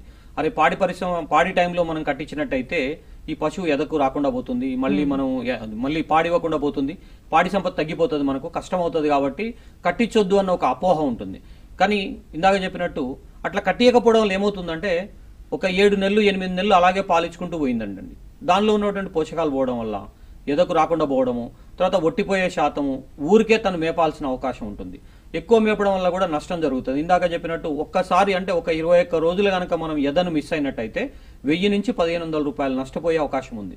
కాబట్టి దాన్ని సకాలంలో ఈ రకమైనటువంటి యాజమాన్య పద్ధతులు కనుక అవలంబించినట్టయితే తొందరగా కట్టించుకునే అవకాశం ఉంటుంది. అంటే ఇప్పుడు మీరు చెప్పిన ఈ కారణాలే ఎదకు రాకపోవడం కారణాలు అనుకోవచ్చు, ఇంకా ఇతరత్ర కారణాలు కూడా ఏమైనా ఉంటాయి? ముఖ్యంగా మామూలుగా ఏంటంటే జన్యుపరమైనటువంటి లోపాలు కూడా ఉండే అవకాశం ఉంది దీంట్లో. ఇప్పుడు జన్యుపరంగా కూడా మనం ఎదకు రాకపోవడానికి జన్యుపరమైనటువంటి కారణాలు ఉంటాయి. తర్వాత దాని ఆరోగ్యం, పశువు ఆరోగ్యంలో అంటే ఏమన్నా బాహ్య పరాణ జీవులు కానీ అంతర్పరాణ జీవులు ఉన్నటువంటి వాటి కానీ హార్మోన్ లో కూడా ఏమైనా ఇంబ్యాలెన్స్ ఉండొచ్చు. అంటే ఇప్పుడు మనమన్నా ఇది ఒకటే కాకుండా టైమ్ ఆఫ్ ఎదకు చేయించడం ఇంజెక్షనే కాకుండా హార్మోన్స్ లో కూడా లోపం ఉండొచ్చు. హార్మోన్లు సరైనటువంటి ఉండకపోవచ్చు, సరైనటువంటి మాంసకృతులు కానీ శక్తినిచ్చే పోషకాలు ఇవ్వకపోతే కూడా ఏమవుతుందంటే అండాశయాల్లో స్తబ్దత ఏర్పడుతుంది. తర్వాత ఎక్కువ మాంసకృతులు సరైనటువంటి పాలల్లో ఇవ్వకపోతే కూడా మూగ రావడము, ఎక్కువ ఇస్తేనేమో సిస్టులు ఏర్పడము, ఇలాంటి అన్నిటి కూడా కొన్ని కారణాలు చాలా ఉంటాయి. ఈ కారణాల వల్ల కూడా ఎద నిలవకపోవడము, కట్టు నిలవకపోవడం అనేది కూడా జరుగుతూ ఉంటుంది. వీటన్నిటిని కూడా మనం ఒకసారి పరీక్ష చేయించుకోవాలి. జన్యుపరంగా ఉన్నటువంటిది ఏమవుతుందంటే జన్యుపరంగా ఉన్న వాటిలో మనం ఏమన్నా అది అండాశయాలు ఎదగకపోవడము, సరిగా అండం విడుదల వాడికి కారణాలు లేకపోవడము, కొన్నిట్లో ఏమవుతుంది చాలా చిన్నగా ఉంటుంది గర్భాశయం, చిన్నగా ఉండడము, తర్వాత ట్యూబ్ వంగిపోయినట్టు ఉండడం కానీ ఇలాంటి కారణాల వల్ల మనం ఇంజెక్ట్ చేసినా కూడా ఒకవేళ దున్న దాటినా కానీ ఏదైనా సెమను ప్రాసెస్ అయ్యి అండాశయానికి పోయి అండాన్ని కలిసేటువంటి అవకాశం ఉండదు. కాబట్టి అలాంటి పశువుల్లో కూడా ఎదకు రాదు, నిలవవు. కాబట్టి అలాంటి పశువులు మనం ఏరి వేసుకోవాల్సి ఉంటుంది. రెండోది ఏంటంటే హార్మోనల్ లోపం ఉంటుంది. హార్మోనల్ లోపం కూడా ఏర్పడేది ఏంది, మనం సకాలంలో మనం ఎదను కనుక గమనించకుండా ఎద చేయించకుండా ఉంటే కార్పస్ లూటియం అనేది సిస్టులు ఏర్పడతాయి. సిస్టులు ఏర్పడి చేసినట్టే కామన్గా హార్మోన్స్ రిలీజ్ చేస్తూ ఉంటుంది. అది ఎదకు రానియకుండా చేస్తుంది. ఎదకు రాకుండా పోవడం వల్ల కూడా ఎద నిలవదు ఒకటి. తర్వాత వాతావరణ పరిస్థితులు కూడా కొంత కారణాలు అవుతాయి. ఇందాక చెప్పినట్టు మనం చలికాలంలో బాగా ఎదకొస్తే ఎండాకాలంలో రావు. ఎండాకాలంలో రాకపోవడానికి కారణం ఏంది, పచ్చిమేత ఉండదు. మనకి ఇప్పుడున్నటువంటి పచ్చిమేత ఎండాకాలంలో ఉండదు. తర్వాత అందరికీ కొంతమందికి బోర్ కింద నీళ్లున్న వసతి ఉన్న వాళ్ళు పచ్చిమేత వేసుకుంటారు తప్ప చాలా వరకు పచ్చిమేత ఉండదు. అంత వరిగడ్డి మీదనో లేకపోతే సమీకృత దానా మీదనో ఆధారపడాల్సి వస్తుంది. అందులో దానా ఖర్చు కూడా ఎక్కువ అవుతుంటుంది. ఇవన్నీ కారణాల వల్ల కూడా తను దానా తగ్గించుకోవడము, పారి సరిగా ఉండకపోవడం, ఈ సీజన్ వాతావరణ ప్రభావం వల్ల కూడా వాటిలో కట్ట నిలిచే శాతం తగ్గిపోతుంది. ఇక మూడోది ఏంటంటే గర్భాశయ వ్యాధులు. మామూలుగా ఏం చేస్తారంటే గ్రామాల్లో మనం దున్నం దాటిస్తుంటాం. అంటే ఇక్కడ ఉన్న మనం దున్నపోతు దగ్గరికి వెళ్తుంటారు, తీసుకెళ్తారు. అయితే ఒక జబ్బు పడినటువంటి ఏదైనా గేదెని దాటిన దున్న ఉంటే దాని నుంచి అన్ని పశువులకు కూడా ఈ వ్యాధి సంక్రమించే అవకాశం ఉంటుంది. అట్లా ఆ రకంగా ఉన్నటువంటి ఆ జబ్బులు ఉండడం వల్ల కూడా కట్టు నిలిచే అవకాశం తగ్గిపోతుంది. అది కూడా ఒక కారణం అవుతుంది. మనం కట్టు నిలకపోవడానికి కూడా అది కూడా ఒక కారణంగా మనం తీసుకోవచ్చు. రెండోది గర్భాశయం. ఇప్పుడు మనం ఈనేటప్పుడు, పశువు ఈనేటప్పుడు మాయ అంటారు. అంటే దాని పైన ఉన్నటువంటి దూడ పైన ఉన్నటువంటి లేయర్స్ ఏవైతే పొరలు ఉంటాయో లోపల గర్భాశయంలో ఉన్న పొరలన్నీ కూడా పూర్తిగా ఈన తర్వాత అవన్నీ మొత్తం బయటకు వచ్చేసేయాలి. అవన్నీ రాకుండా ఏదైనా కొంచెం పీసెస్ కానీ అవి ఉన్నప్పుడు ఏమవుతుందంటే లోపల అవి గర్భాశయం ఏముంటుంది, అది ఈన తర్వాత కొద్ది రోజులకి వారం రోజుల లోపల అది మూసుకుపోతుంటుంది. ఆ లోపల ఉండిపోయిన పొరలు ఏమవుతాయంటే అవన్నీ కూడా కుళ్ళిపోయి బ్యాక్టీరియా ఫామ్ అయ్యి ఒక చీమ్లాగా తయారవుతుంది. చీములాగా తయారై గర్భాశయ గోడల్ని దెబ్బతీసి గర్భాశయం ఉబ్బడము ఇట్లాంటివన్నీ జరగడం వల్ల కూడా ఎద నిలవకుండా, ఇందాక చెప్పినట్టు ఆ తీగలు తెల్లగా రావడం, ఎదకొచ్చినప్పుడు ఏమవుతుందంటే తెల్లగా కోడిగుడ్డు సొనలాగా రాకుండా ఈ తెల్లటి మన పాలలాగా ఉన్నటువంటి తెల్లటి సొన చీమ్ గారుతున్నట్టుగా ఉండడం అనేది కూడా జరుగుతుంటది. ఇవన్నీ కారణాల వల్ల కూడా మనకు రాకపోవడం అనేది కారణాలు. అంటే ఇందాక మీరు మూగ ఎద ఒక కారణం అవుతుంది అన్నారు కదా, మరి మూగ ఎదని ఎలా గుర్తించాలంటారు? మంచి ప్రశ్న. ఇప్పుడు సాధారణంగా మనం ఉన్నటువంటి పశువుల గేదెల్లో 20 నుంచి 30% మూగెదే ఉంటాయి. అంటే లక్షణాలు ఇందాక ఎద లక్షణాలు చెప్పినట్టు బాగా అరవడం కానీ ఎగరడం కానీ తర్వాత ఇతర పశువుల మీద దాటడం కానీ అట్లా జరగదు. ఎందుకు అంటే ఇది కొంత పోషణ లోపం వల్ల కూడా మూగేద వచ్చే అవకాశం ఉంటుంది. ఇందాక చెప్పినట్టు ఏంటంటే సరైనటువంటి సమీకృత దానం అందియకపోతే మూగేద ఉంటుంది. అలాంటి వాటన్నిటిని కూడా మనం మూగేద ఉన్న వాటిలో 20 నుంచి 30% అట్లాగే ఉంటాయి. కాకపోతే ప్రత్యేకంగా వాటిని గమనించాలి, శ్రద్ధగా గమనించాలి. ఏమవుతుందంటే వాటిని పశువుని మనం ఉదయం లేపంగానే పేడ దగ్గర కొంత తెల్లటి సొన పడి ఉంటుంది. అలాంటి సొన పడున్నప్పుడు కానీ అది ఎదలో ఉందని గమనించడము, తర్వాత మానం చూసినట్టయితే కాస్త ఉబ్బినట్టు ఉండడము, తర్వాత కొంచెం ఎర్రగా ఉండి మానం ఉబ్బినట్టు ఉంటే అలాంటి లక్షణాలు ఉన్న వాటిని కూడా వెంటనే అది ఎదలో ఉందని నిర్ధారించుకొని పరీక్ష చేయించినట్టయితే మనకు ఎదలో ఉందో లేదో తెలిసిపోతుంది ఒకటి. ఇలాంటి పద్ధతులు చేయడము. లేదు పశువు పైన ఒకటిసారి నడుము మీద కనుక మనం మంచిగా ఇట్లా రుద్దినట్టయితే ఒక 3-4 సార్లు దాన్ని స్పైనల్ కార్డ్ మీద కనుక మనం గట్టిగా రుద్దినట్టయితే అది కొంచెం బెండ్ అయినట్టుగా వంగినట్టుగా ఉండిపోతుంది. అంటే అది పశువు ఎదలో ఉందన్నట్టు లెక్క. తర్వాత పాడి కూడా తగ్గుతుంది. పాడి అంటే ఒకవేళ అది పాడిచ్చేది కాబట్టి పాలు ఇచ్చేది అయితే మాత్రం పాలు కూడా తగ్గుతాయి. ఇలాంటి అన్ని లక్షణాలు కూడా మనకు మూగెదలో కనిపిస్తుంటాయి. దీనికి ఏంటంటే మనం సాధారణంగా మనం డైరీ ఫార్మ్స్ లో ఉన్న వాళ్ళందరూ ఏం చేస్తారు, ఈ ఎదను గుర్తించాలంటే ఒక క్యాస్ట్రేటెడ్ చేసిన అంటే దాని వీర్యం ఉత్పత్తి కానటువంటిది క్యాస్ట్రేషన్ చేసినటువంటి ఒక దున్నని వదులుతారు. దున్నని వదిలితే ఏమైందంటే అది అన్ని పశువుల్ని గమనిస్తూ ఉంటది. ఈ టైంలో ఏమైందంటే ఒక రకమైనటువంటి హార్మోన్లు విడుదలవుతాయి. అంటే పశువు ఎదకొచ్చినప్పుడు ఒక రకమైనటువంటి హార్మోన్ విడుదల వల్ల అది గుర్తిస్తుంది ఏది ఎదలో ఉంది ఏది లేదనేది గుర్తిస్తుంది. కాబట్టి తప్పకుండా మనం ఏది లార్జ్ స్కేల్లో ఫామ్ పెట్టుకునే వాళ్ళు ఎవరైనా ఉంటే కూడా ఆ ఫార్మ్స్ లో కనుక ఇలాంటివి ఉన్న తర్వాత గ్రామాల్లో కానీ మనం 10 పశువుల పైన ఉన్న వాటికి ఏదైనా ఒకటి ఇలాంటి దున్న ఉంటే ఏంటంటే మనం ఈ మూగ దాన్ని మనం కొంత అవాయిడ్ చేసుకోవచ్చు, సకాలంలో కట్టించుకునే అవకాశం కూడా ఉంటుందండి. ఓకే, అయితే వీర్యదానం విషయానికి వచ్చినట్లయితే ఎప్పుడు పశువుకి వీర్యదానం చేయించాలంటారు? ఇందాక మనం మాట్లాడుకున్నట్టు యథ లక్షణాలు అనేది యథ ఎన్ని రకాలుగా ఉంటుందని, మొదటి దశ, మధ్య దశ, చివరి దశ. ఈ దశలన్నీ కూడా ఇందాక చెప్పినట్టు ఆవుల్లో అయితే 18 నుంచి 24 గంటలు, 24 నుంచి 36 గంటలు ఉంటుంది. కాబట్టి ఆ కాలాల్ని మనం పరీక్ష చేసుకున్నట్టయితే మొదటి దశ ఒక 8 గంటలు ఉంటుంది, మధ్యస్థ దశ ఒక 10 గంటలు ఉంటుంది, చివరి దశ మిగిలిన 8 గంటలు కానీ మనకు చివరి దశ ఉంటుంది. అయితే ఎక్కువగా చివరి దశలో కనుక మనం ఇన్సెమినేషన్ చేయించినట్టయితే అప్పటికే అండం ఏమవుతుందంటే మనం పశువు ఎదకొచ్చిన తర్వాత 18 నుంచి 20 గంటల లోపు అండం విడుదలయ్యే అవకాశం ఉంటుంది. ఆ అండాశయంలోకి అండం చేరుకోవడానికి టైం పడుతుంది. కాబట్టి ఆ టైం లోపల మనం కనుక కృత్రిమ గర్భధారణ చేయించినట్టయితే తప్పకుండా ఈ పశువు కట్టే నిలిచే అవకాశం ఎక్కువ ఉంటుందండి. అయితే మీరు ఇందాక నుంచి కూడా ఒక విషయం కామన్ గా చెప్తున్నారు, తెల్ల గుడ్డు సొనలాగా ఉంటుంది, అది కనబడితే మాత్రం ఎదకొచ్చినట్టు అని చెప్పి. కేవలం ఎదకొచ్చిన సమయంలోనే అది జరుగుతుందా, లేక ఇతరత్ర సమయాల్లో కూడా అది కనిపించే అవకాశం ఉంటుంది? లేదమ్మా, మామూలుగా కంపల్సరీగా ఎదకొచ్చిన పశువులకు మాత్రమే మానం ఓపెన్ అయి ఉంటది. అంటే అండాశయం గర్భాశయం యొక్క గదుల నుంచి ఆ యొక్క ఓపెనింగ్ అనేది సర్వీక్స్ దగ్గర ఓపెన్ అయ్యేది అది ఓన్లీ మనకి 21 రోజులు ఎదకొస్తుంటది కాబట్టి ఆ ఋతుక్రమంలో మాత్రమే ఓపెన్ అయ్యింటే తప్ప మిగతా రోజులన్నీ కూడా మూసుకొనే ఉంటది అది. కాబట్టి ఆ తీగ వచ్చిందంటే అది 100% ఎదలో ఉన్నట్టు లెక్క. అది కోడిగుడ్డు సొనలాగా తెల్లగా వస్తుంటుంది, అది 100% ఎదలో ఉన్నట్టు లెక్క.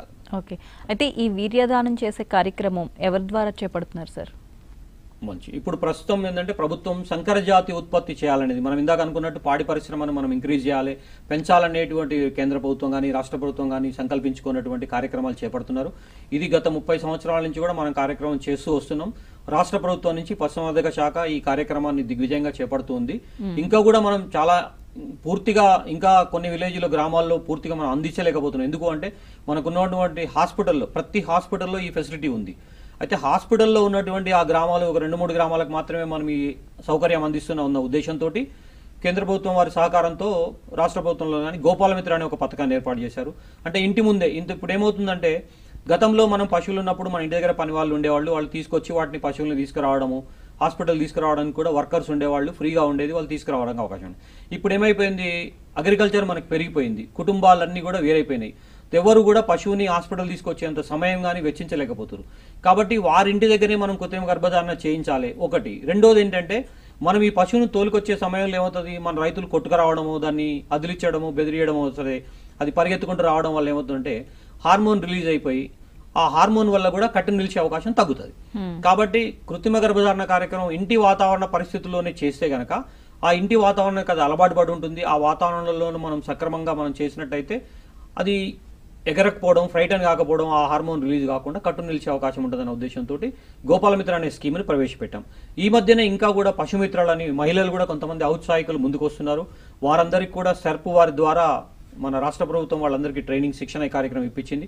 వాళ్ళతో కూడా ఈ కార్యక్రమాన్ని ముందు తీసుకెళ్లి చేయించాలని, మొత్తం టోటల్గా మనకు ఉన్నటువంటి కృత్రిమ గర్భధారణ కార్యక్రమాన్ని విస్తరించాలని చేస్తున్నాం. ఇప్పుడు రైతులందరూ కూడా ప్రతి పశు వైద్యశాలలో ఈ యొక్క సేవలు అందుబాటులో ఉన్నాయి. తర్వాత గోపాలమిత్రులు కూడా కంప్లీట్ గా వాళ్ళు చేయాల్సింది కూడా కృత్రిమ గర్భధారణ కార్యక్రమం కాబట్టి ఆ కార్యక్రమం కూడా వాళ్ళు చేపట్టడానికి అవకాశం. అయితే విజయ్ గారు, ఈ పశు పోషణలో సామూహికంగా పశువుల్ని ఎదకి తీసుకురావడం వల్ల కలిగే ప్రత్యేకమైన ప్రయోజనాలు ఏంటి? అయితే ఈ పునరుత్పత్తి కార్యక్రమంలో ఏమవుతుందంటే మనం ఇందాక మాట్లాడుకున్నట్టు మూగ ఎద కానీ, తర్వాత వీక్ ఎద అంటాం, అంటే సరిగా లక్షణాలు ప్రస్ఫుటంగా కనిపించకపోవడము, ఈ లక్షణాలు అన్నీ ఉండడం వల్ల రైతు ఏమవుతుందంటే వాటిని గమనించక ఆ ఎదను మిస్ అవుతా ఉన్నాడు. ఇదొకటి. రెండవది ఇంకోటి ఏంటంటే ఆ ఎదను మిస్ అవుతున్న వాటిని మనం అన్నింటిని కూడా మనం రక్షించుకునే అవకాశం ఉంటుంది. అంటే వాటి నుంచి మనం అవాయిడ్ చేసుకోవచ్చు. అంటే అలాంటి మూగెద కానీ ఉండి ఎదను మిస్ అవ్వకుండా ఒక అవకాశం ఉంటుంది. తర్వాత ఎద అనేది మన చేతిలోనే ఉంటుంది. దీంట్లో ఇప్పుడు మీరు అన్నట్టు దాన్ని ఈస్టర్ సింక్రనైజేషన్ అంటాం, మనం ఎద సమకాలీకరణ అనే కార్యక్రమం అంటాం దాన్ని. ఆ సమకాలీన కార్యక్రమం యొక్క లక్ష్యం ఏంటంటే ఎదని మనమే క్రమబద్ధీకరిస్తాం. పశువు ఎద న్యాచురల్ గా రాకుండా మనమే ఒక క్రమబద్ధీకరిస్తాం. ఆ టైంలోనే మనం కృత్రిమ గర్భధారణ కూడా చేస్తాం కాబట్టి కట్టె నిలిచే అవకాశం ఒకటి ఉంటుంది. రెండోది ఏముందంటే ఈ ప్రస్తుత కాల పరిస్థితుల్లో వాతావరణంలో మనం చలికాలంలో మీకు తమ ఇందాక అన్నట్టు మీతో చెప్పినట్టుగా మనం రైతులకు చెప్పేది ఏంటంటే చలికాలంలో బాగా పశువులు ఎదకొస్తాయి, ఎండాకాలంలో రావు. అయితే ఈ ఎండాకాలంలో మనం చేయాల్సింది ఏంటంటే వేసవి కాలంలో కూడా మనం సమృద్ధిగా అంటే పాడి ఉత్పత్తి సమానంగా ఉండాలి. అంటే ఇప్పుడు ఈసారి వర్షాకాలంలో 100 లీటర్లు వస్తుందంటే ఎండాకాలంలో కూడా 100 లీటర్లు వచ్చినప్పుడే మనం పాడి యొక్క లాభం ఉంటుంది. తర్వాత మనం సమృద్ధిగా కరెక్ట్గా మనం పోషణగానే అందించగలుగుతాం. ఇవన్నీ కూడా పాడిని మనం సక్రమైనటువంటి పద్ధతిలో మనం క్రమబద్ధీకరించగలుగుతాం. అయితే ఈ కార్యక్రమం కోసం మనం ఏం చేస్తామంటే కొన్ని పశువుల్ని ఎంపిక చేసుకొని వాటన్నిటిని సామూహికంగా మనకు ఎదకు రప్పించి కట్టించినట్టయితే ఈ సీజనల్ వేరియేషన్ అనేది కొంత తగ్గిపోతుంది ఒకటి. రెండోది ఇంటర్ కావింగ్ పీరియడ్, అంటే మనం రెండింటి మధ్యలో ఈతల మధ్యలో వ్యత్యాసాన్ని 12 నుంచి 14 నెలలని కార్యక్రమం అనుకున్నాం. దాన్ని తగ్గించుకునే అవకాశం ఉంది. 12 నుంచి 14 నెలలు అంటే సంవత్సరానికి ఒక దూడను పొందే అవకాశం ఉంటుంది. తర్వాత పాడి సమృద్ధిగా వస్తుంది, రైతుకు లాభం వస్తుంది. రెండోది ఎక్కడన్నా మనం ఇప్పుడు ఇందాక మనం చెప్పినట్టు గోపాలమిత్రులు కానీ పశుమిత్రులు కానీ ఎవరైనా వ్యక్తుల్ని మనం ఎంపిక చేసినట్టయితే వారికి శిక్షణ ఇవ్వడానికి ఇది ఒక కార్యక్రమంగా తీసుకోవచ్చు మనం. అంటే ఎద వచ్చిన పశువులన్నిటి కోసం వాళ్ళు వెతకాల్సిన అవసరం లేకుండా మనం వారికి ట్రైనింగ్ శిక్షణ కార్యక్రమం ఇవ్వాలంటే కూడా మనకు ఎదకొచ్చే పశువులు కావాల్సి వస్తుంది. అవి న్యాచురల్గా రావాలంటే సీజనల్లే వస్తే తప్ప అన్ సీజన్లో రావు. కాబట్టి వీళ్ళకి శిక్షణ ఇచ్చే కార్యక్రమంలో కూడా మనం ఈ హార్మోన్స్ ద్వారా కొన్ని హార్మోన్స్ ద్వారా కృత్రిమంగా ఎదకు రప్పించి వారికి శిక్షణ ఇవ్వచ్చు ఒకటి. రెండోది ఇంకోటి ఏంటంటే మనకి బుల్స్ కొత్తగా అంటే మనం ఇందాక కృత్రిమ గర్భధారణ కోసం మనం ఏదైతే కార్యక్రమం చేపట్టడానికి బుల్లుని ఎంపిక చేస్తాం. అంటే మంచి బుల్స్ వాటి యొక్క తల్లి సంతతి జాతి వాటి యొక్క ఉత్పత్తి పాడి ఉత్పత్తి మీద ఆధారపడినటువంటి ఒక దున్నల్ని మనం ఎంపిక చేసుకుంటాం. ఆ దున్న నుంచి వీర్యాన్ని సేకరించి మనం ట్యూబుల ద్వారా పంపించి వీటిని ఆర్టిఫిషియల్ కృత్రిమ గర్భధారణ కార్యక్రమం, వీర్యధారణ కార్యక్రమం చేపడుతుంటాం. కాబట్టి ఆ బొల్లు యొక్క పెర్ఫార్మెన్స్ కూడా మనం తెలుసుకోవడానికి, అంటే బాగా పనిచేస్తుందా లేదా, దాని యొక్క ఫెర్టిలిటీ రేట్ ఎంత బాగుంది అనేది మనం సైంటిఫిక్గా మనం తెలుసుకోవడానికి కూడా ఈ కార్యక్రమం, ఒకేసారి ఎద సంతులీకరణ కార్యక్రమం చేపట్టడానికి ఒక అవకాశం ఉంటుంది. రైట్ అండి. నెక్స్ట్ అసలు సూడి నిలవకపోవడానికి కారణాలు ఏంటనేది మనం రకరకాల కారణాలు చెప్పుకున్నాం కదా. అన్ని యాజమాన్య పద్ధతులు సరిగా పాటించి మొత్తం ఒక పోషక విలువలు కంప్లీట్గా ఇచ్చినప్పటికీ కూడా కొన్ని గేదెలు సూడిని కోల్పోతూ ఉంటాయి. అట్లాంటి వాటికి కారణాలు ఇంకేమై ఉంటాయి అంటారు? అదే ఇందాక మనం చెప్పుకున్నట్టే జన్యులోపం ఉండడం కానీ, జన్యులోపం ఉండడం ఉన్నటువంటి వాటి కానీ, తర్వాత ఆరోగ్యకరమైనటువంటి పశువు కాకపోవడము, తర్వాత జబ్బు పడినటువంటి కానీ, ఇలాంటి కారణాల వల్ల, తర్వాత ఎద టైం కూడా మనం సరిగా చేయకపోవడం వల్ల కూడా సూడి నిలవకుండా ఉండిపోతుంటది. తర్వాత పోషకాలు సరిగా లేకపోతే గర్భాశయానికి ఏదైతే అది అంటుకోవాలో, అండం ఫలదీకరణం చెందిన తర్వాత అంటుకోవాలి, ఫలదీకరణం కూడా సరిగా పోకుండా అవుతుంది. ఫలదీకరణం చెందకపోవడం వల్ల కూడా అండం పడిపోవడము, ఏమైనా కాస్త ఉన్నా కూడా దానికి నిడేషన్ అంటాం మనం, అతుక్కోవాలి. ఇది మన గర్భాశయం గోడలకు అతుక్కొని ఉండాలి. ఆ అతుక్కోకపోవడం కూడా ఈ హార్మోనల్ సరిగా లోపం ఉండడం వల్ల కూడా అతుక్కోకుండా పడిపోతుంటది. అలాంటి కారణాల వల్ల మనం చూడి నిలవకపోవడం అనేది జరుగుతుంది. అంటే మీరు చెప్పిన యాజమాన్య పద్ధతులన్నీ పాటించినప్పటికీ పాల దిగుబడి విషయానికి వస్తే, సంవత్సరం మొత్తం కూడా పాల దిగుబడి సమానంగా లేకపోతే ఒకవేళ ఆ రైతు ఎలాంటి కార్యక్రమాన్ని చేపట్టాలి? ఇప్పుడు మనం అనుకున్నట్టు ఇదే ఎద సంతులీకరణ, ఈస్టర్ సింక్రనైజేషన్ కార్యక్రమాన్ని ముఖ్యమైనటువంటి కార్యక్రమం మనం చేపట్టుకోవాలి. అంటే మొదలు మనం అనుకున్నట్టు ఇవన్నీ కార్యక్రమాల కంటే ముందు కూడా పశువుని మనం వాతావరణ పరిస్థితుల్ని మార్చాలి. అంటే ఇప్పుడు చలికాలంలో ఎదకొస్తున్నాయి, పాలు బాగుంటున్నాయి, ఎండాకాలంలో తగ్గిపోతున్నాయి. అప్పుడు ఏమవుతుంది, వాటికి కావాల్సినటువంటి పచ్చిమేత కానీ, సరైనటువంటి పోషణ ఇచ్చినటువంటి సమీకృత దానా ఇవ్వడం కానీ, తర్వాత వాతావరణ పరిస్థితుల్ని తగ్గించాలి. అంటే టెంపరేచర్ 42 డిగ్రీలు 40 డిగ్రీలు ఉందనుకోండి, దాన్ని 30 డిగ్రీలకు మనం తీసుకురావాలి. అలాంటి కార్యక్రమాన్ని మనం అన్ని చేపట్టడము. కొందరు ఫార్మ్స్ ఉన్న వాళ్ళైతే ఎక్కువ ఫార్మ్స్ ఉండి కొంత వాళ్ళకి జాగా మనం ఏర్పాటుకుని ఉంటే, గేదెలు ఉన్నట్టయితే ఎట్టి పరిస్థితుల్లో గేదెలకు ఒక వాల్యూయింగ్ ట్యాంక్ అంటారు, అంటే ఒక బావి లాంటి ఒక తొట్టి లాంటి తయారు చేసినట్టయితే వాటిలో అందులో ఈదినట్టయితే అలాంటి వాటిలో ఆ ఎదను మంచి క్రమబద్ధీకరించే అవకాశం కూడా ఉంటుంది. అంటే ఇవన్నీ కూడా మనం హార్మోన్స్ కు తర్వాత ఇట్లా వెళ్లకుండా కూడా ఆ రకమైనటువంటి యాజమాన్య పద్ధతులు చేస్తే కూడా మనం పాడి ఉత్పత్తి సకాలంలో సరైనటువంటి టైంలో తీసుకోవచ్చు. ఎద కూడా సక్రమంగా వస్తుంది. అంటే టెంపరేచర్ను మనం కండిషన్ ఏంటంటే టెంపరేచర్ని కనుక మనం సాధారణ స్థితికి తీసుకొచ్చుకొని చల్లటి పరిస్థితి 30 డిగ్రీల కంటే ఎక్కువ పెంచకుండా మనం తీసుకున్నట్టయితే, దానాను సమృద్ధితంగా అందించినట్టయితే కూడా ఎదకొస్తాయి, పాలు కూడా సమృద్ధిగా వస్తాయి. అప్పుడు కూడా మనం ఎండాకాలం కట్టించుకునే అవకాశం ఉంటుంది.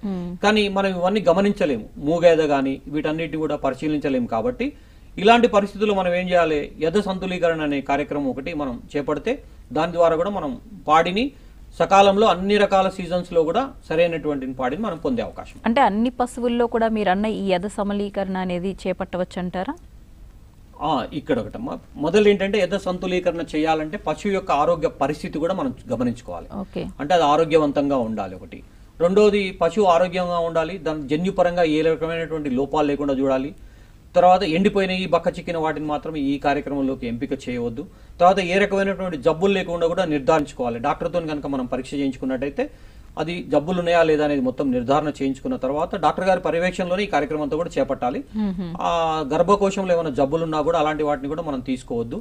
తర్వాత ఈని 60 నుంచి 90 రోజులైనటువంటి పశువుల్ని మనం ఎంపిక చేసుకుంటే ఎక్కువ ఉంటుంది, ఎందుకంటే కట్టి శాతం ఎక్కువ ఉంటుంది, అవకాశం ఉంటుంది.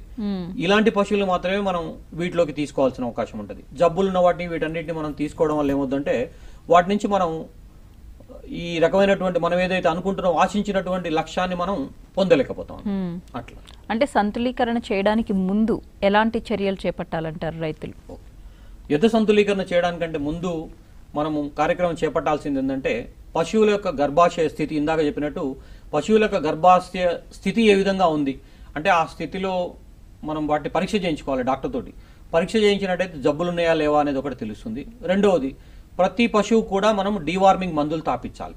అంటే డీవార్మింగ్ నట్టల వల్ల కూడా, అంటే అంతర్పరాణ జీవులు బాహ్య పరాణ జీవుల వల్ల కూడా మనకు ఎద నిలిచే అవకాశం ఉంది. ఎందుకంటే అంతర్పరాణ జీవులు వీటి వల్ల కూడా రక్తహీనత ఏర్పడిపోయి బలహీనపడిపోయి కట్టు నిలిచే అవకాశం కూడా తగ్గుతుంటుంది. కాబట్టి అలాంటి పశువులు ఉండకుండా ఉండడానికి వాటిని మొత్తం డీవార్మింగ్ మందులు తాపించుకోవాలి.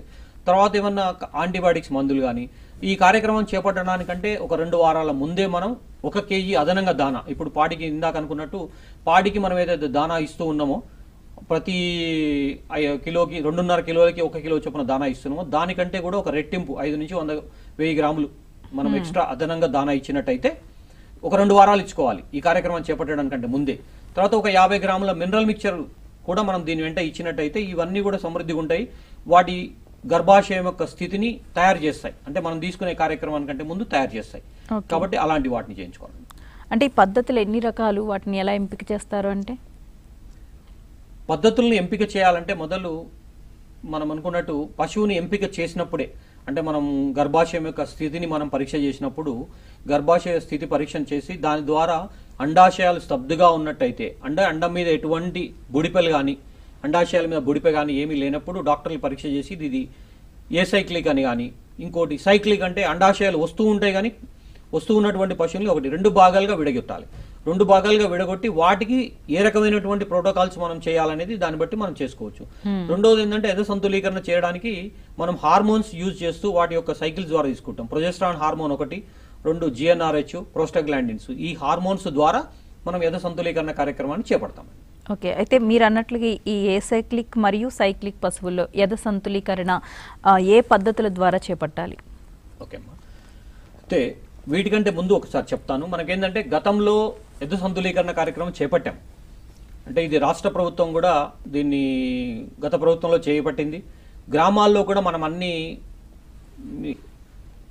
చూసేదానికి మనం గ్రామాల్లో మొత్తం ఉన్నటువంటి పశువులు, ఎదకు రాని పశువులు ఏవైతే ఉన్నాయో ఆ పశువులన్నిటిలో నుంచి ఒక భాగాలుగా విడగొట్టాం. అంటే ఏ రకమైనటువంటి కారణాలు ఉంటాయి, ఎంత పర్సంటేజ్ ఈ రకమైనటువంటి జబ్బులు ఉన్నాయి, అందులో ఎనిస్ట్రమ్ అంటాం, అంటే ఎదకు రానటువంటి వాటిని అండాశయం సబ్దుగా ఉండే వాటిని ఎనిస్ట్రమ్. సాధారణంగా 40 నుంచి 50% ఎనిస్ట్రమ్ పశువులు మాత్రమే మనకి ఈరోజు కనిపిస్తూ ఉన్నాయి. వాటన్నిటిని రాకపోవడానికి కారణాలు మనం కనుక్కున్నాం. కాబట్టి ఆ రకమైనటువంటి ఏ సైక్లిక్గా విడగొట్టినాం కదా. ఈ విడగొట్టిన వాటికి మొదటిగా చేసినటువంటి కార్యక్రమం, గతంలో చేసినటువంటి కార్యక్రమం ఏంటంటే ప్రొజెస్ట్రాన్ హార్మోన్ తోటి, అంటే ప్రిడ్ అనేవాళ్ళు దాన్ని, ప్రిడ్ అనే కార్యక్రమం ద్వారా మనం చేపట్టాం. ఈ ప్రిడ్ అనే కార్యక్రమం ఏంటంటే ప్రొజెస్ట్రాన్ రిలీజింగ్ ఇంట్రావెజైనల్ డివైస్ అనే ఒక డివైస్ ఉంటుంది, ఒక ఆపరేటస్ లాంటిది. ఆ డివైస్ నే మనం మామూలుగా సాధారణంగా మనం ఉచ్చరించే వర్డ్ ఏంటంటే కాయిల్ అంటాం, COIL, కాయిల్. అయితే దీన్ని ఒక అప్లికేటర్ కావాల్సి ఉంటుంది. మనం ఆ యొక్క ప్రిడ్ అనే ఒక కాయిల్ ని వెజైనా గోడలకు దీన్ని లోపలి పంపిస్తాం. వెజైనా గోడలు 0 డే రోజు, అంటే మొదటి రోజు దాన్ని ఇంజెక్షన్ లాగా దాన్ని లోపలికి ఎక్కిచ్చేస్తాం. ఎక్కిచ్చేసినాక 10వ రోజు మళ్ళీ ఆ యొక్క డివైస్ ని మళ్ళీ బయటికి తీస్తాం. అంటే దాంట్లో ఉన్నటువంటి ప్రొజెస్ట్రాన్ హార్మోన్ ను ఇమీడియట్ విత్డ్రాల్ చేయడం వల్ల ఒక సర్జీ వస్తుంది. సర్జీ వచ్చి ఇమీడియట్ గా అది ఎదకొచ్చే అవకాశాలు ఉంటాయి. ఆ సర్జీ ద్వారా అదే రోజు మనం తీసేసిన రోజు ఏం చేస్తామంటే PMSG అంటాం, ప్రెగ్నెంట్ మేర్ సీరం గొనడోట్రోపిన్ అనే హార్మోన్, ఫాలిగాన్ అంటాం దాని ఇంజెక్షన్, అది 400 ఇంటర్నేషనల్ యూనిట్స్ వేస్తాము. తర్వాత PGF2 ఆల్ఫా, లుట్రలైజ్ 5 ml కానీ లేకపోతే వెట్మేట్ 2 ml కానీ ఇంజెక్షన్స్, ఈ 2 ఇంజెక్షన్స్ ఎట్ ఏ టైం మనం 10వ రోజు నాడు మనం ఈ కార్యక్రమాన్ని చేపడతాం. తర్వాత 12 నుంచి 13వ రోజు కృత్రిమంగా గుడ్డిగా మనం చేసేయచ్చు, ఎందుకంటే అప్పటికి ఇదంతా తయారవుతుంది, అవన్నీ కూడా పశువులు ఎదకొస్తాయి.